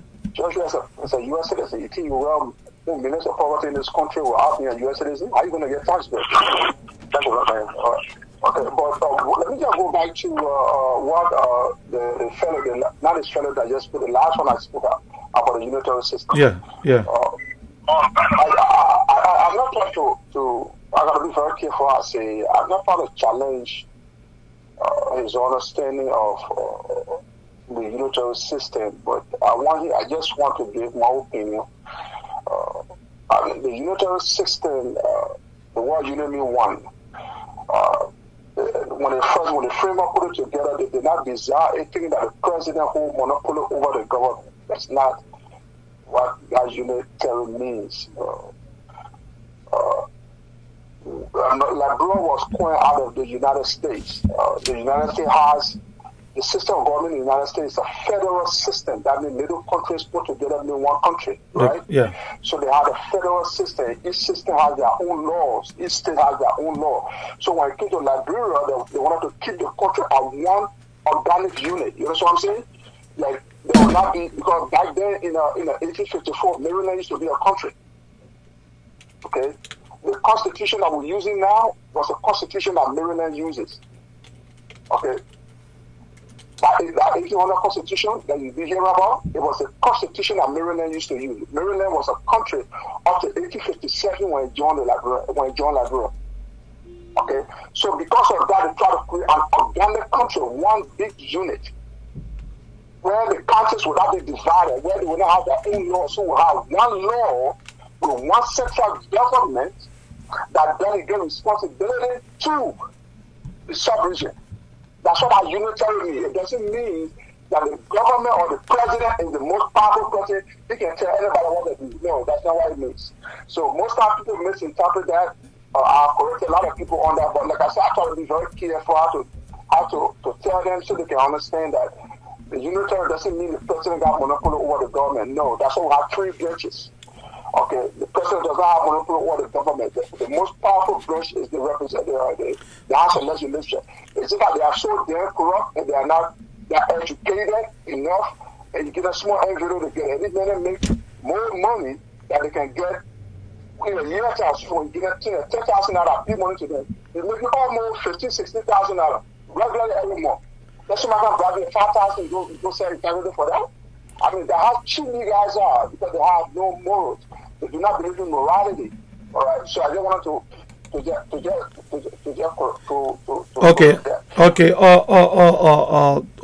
Dean Wilson, thank you so much. Obi, thank you so much for coming. Thank you so much for coming on the show. And Dean is our regular analyst we have. So whenever we're having a show, we always bring Dean in to give us his perspective on things. So call out those who are out there. If you're watching and you want to call in to weigh in, we're going to take a little break. We're going to take a 2 minutes break or a few seconds break, and we'll be right back. If we don't have no calls, and we're going to call it a day. So guys, just hold on tight, and let's take a quick break. We'll be right back.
It's Crowder Boy, yeah.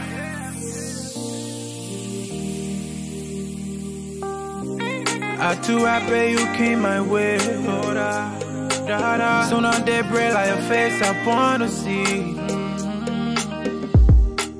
I just wanna be loved. Okay, call your name and where you calling from. I'm calling from Monrovia. Okay. Yeah, what's your take? Well, I've been listening to your show today.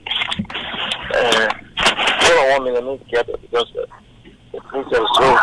signal is bad. Let me walk down. You can hear me good, sir? Yeah, we hear you. You guys can hear the guy, right? Lrtn and Yes, hello? Okay. Yeah. Okay. Hello? Yeah, go ahead. Go ahead. Yeah, my name Pittman. Okay, Pittman, go ahead, Pittman. I live in Singapore right now in Lofa. Okay, this is Pittman calling from Lofa. Okay, go ahead, Pittman. Yeah, I've been watching the show, listening to everybody. But you know, there's a protest and it's a march. It's not that we're trying to tell the president to resign, but we want to put the government on track. Things is not easy, I will tell you. I know sometimes people think that we are stupid people. Yes, we supported this government in the second round. That's what take this government to be 62% out of the 38%. I came from Liberty Party. I voted for CDC because I never wanted Unity Party in this race, because we know what Unity Party did.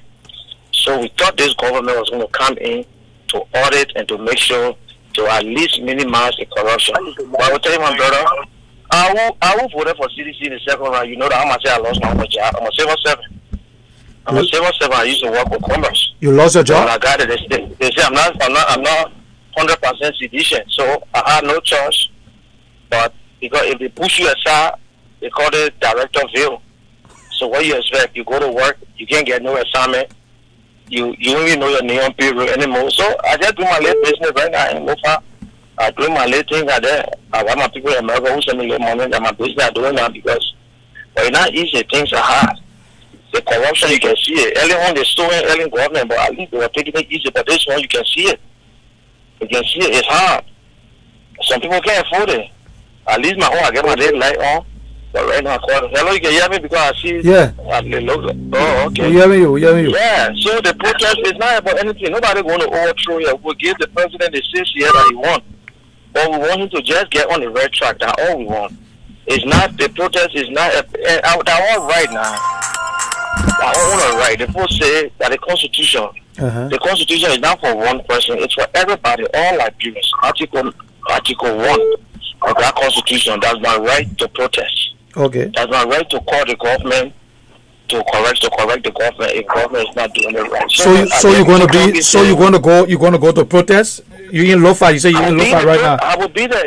I'll come down tomorrow. I will be there. It's a peaceful protest. Look. Okay. We're not afraid anymore. Charles Taylor, who had a gun, when the time reached, the people say, "Papa, go." The same people who say, "You vote, you came on power." But at the end of the day, they say, "Papa, you must go." Charles Doe, the late Doe. You remember 1989, the protest? All the way they said Doe had a gun. All people got in the street. So protest, government can't win protest. The only thing government is to protect the citizens from when they're protesting. That's all. We pray that nobody going to steal, nobody going to break. So the police just need to be there. But if they say they won't start whipping people in the street, they won't do this, then you know that a human right abuse. Because it will be live on Facebook. Well, it can be two persons self. So I know some people are afraid to go protest. Some people scared. It's not that they don't want to protest, but some people scared. Some people in the corner, they won't go. You know, like people too afraid. My people, people are afraid. We like people very, very afraid when it comes to this kind of people. Once in the corner, be talking. It's not the people that work in the government. That's the thing. Some people not taking, some people taking. You not see that one before. 30 minutes not taking. Some people taking. So what we do now? We voted for the president. I know some people want to take a laugh. We voted for the president because we don't want that city. If a different party, okay, but we don't want the United Party to go against anything. So we say, well, I think the president will do this. We'll listen to the crowd, the Liberian people, but we don't see the simple in the government again. We see the simple work in the government. The people with Ellen Johnson work in the government. What we do? We made the poor president protest against us now, so that king will get, or that king or princess or all the people. We know, that castle, we know. Certainly. Okay. All right, thank you, caller. Thank you for your. I'm walking here now. We're just walking about the grace of God. I can see some people who, before, I used to call them chief. I think because I guess one time they call me chief now, sir. Okay. The government bring me a door here. So that I want to pay. I voted for the government, but they took me for that. My only civil servant job.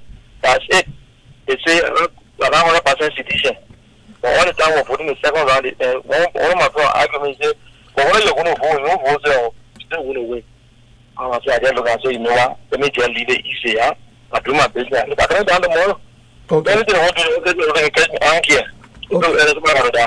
Okay. Okay. Thank you, caller. Thank you so much. Thank you so much. Okay, thank you. Let me get ready to go to there. All right. Okay. Ove, You want to talk on that, and I will come to Dean. You get your closing, and I'll come back to Dean. Yeah, man. My heart go out to him, man. That's the fight that I used to do in the CDC for which I got blackballed. You know, I literally saw the kids being ostracized for all the hard work they did. This guy spent his time for the party, campaign for the party. He was proud with that party. Hello? Yeah, listen to you. Everybody listening. Dean, you on there, right? Yeah, go ahead. He was proud with that party for almost 12 years, and now the party won. The next thing you know, they're kicking it out. Look, man, the thing is, it's so embarrassing. And Sedition will tell you that all they used to advocate for, you know, it came a time, I was not even talking for myself anymore. I was talking for the kids, people like that. Yeah, hold on, Dean. Sedition will tell you, they will tell you that all they used to come, challenge these people to never to hire us. Because in a political party, you have to keep your support base. That's the first thing you want to keep. If you lose it, you're done. But what happens is that when you got one election, see what I'm telling you. See what I'm telling you. They're not voting for the party. All that time with the party, they're taking for the church and say, you're not going to vote, so we're going to win. You see that kind of talk? See, that kind of talk is stuff. That is a hurtful, ungrateful way of addressing your party. Okay? Even the director are here. I spent more money on CDC than the one that won the government now.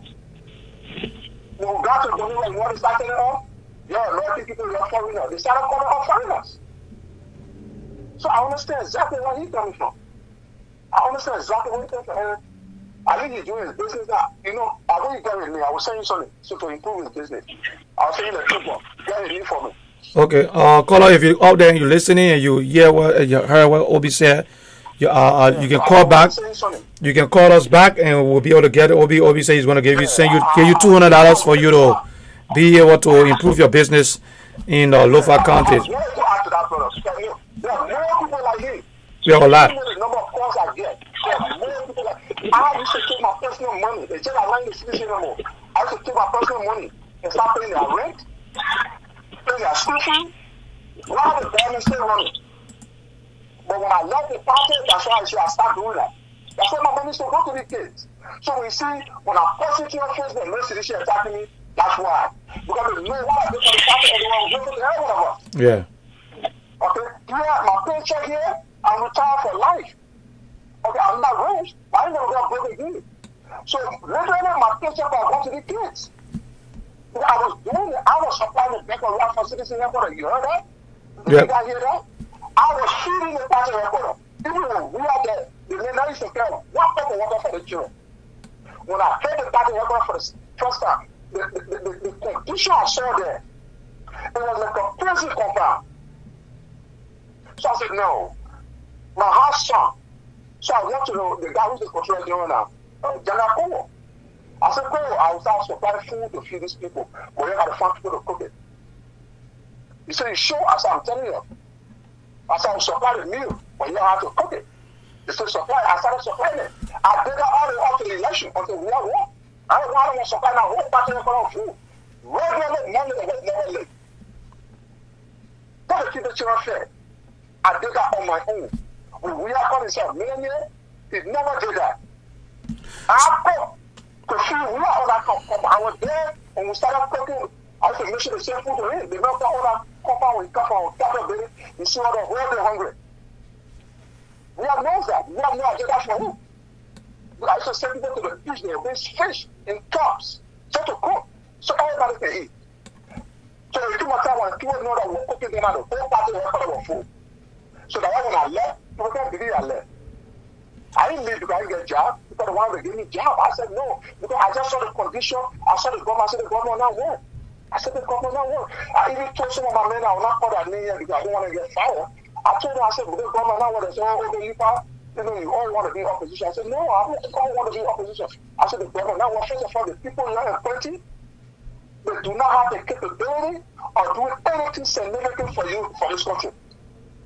I said, that's how government operate. Government, you put the best people first. I'm not talking about me. I'm talking about people who have come in to bring some transformation to the country that we all can tag along in to learn from them. We have to have one of that. People like Adi we said, Black African University as well, coming here or research analyst, agriculture, they have no agriculture degree. Can you believe that? All because you say Muya, see, that's it. You took another man say the agriculture director. He may have no agriculture degree. He doesn't even have a degree. And you say we are director of agriculture. What that mean about agriculture? I don't want to be based in the government because everybody is going to know me. And I know who they are. So they be very scared I will talk about that. I said I will say, I'm not talking about you. I will talk general like I'm talking about not for name. Woman, you got a country. The ability for a country to feed itself is very important. So, like your house, we have ugly family, we have struggling family. We are rich with name mass for family. The agriculture, in fact, I told her I said the agriculture minister should be part of the national security apparatus. But it produces food. So you need a best market out there. Okay. Okay? That kind of thing will show people that I will say that.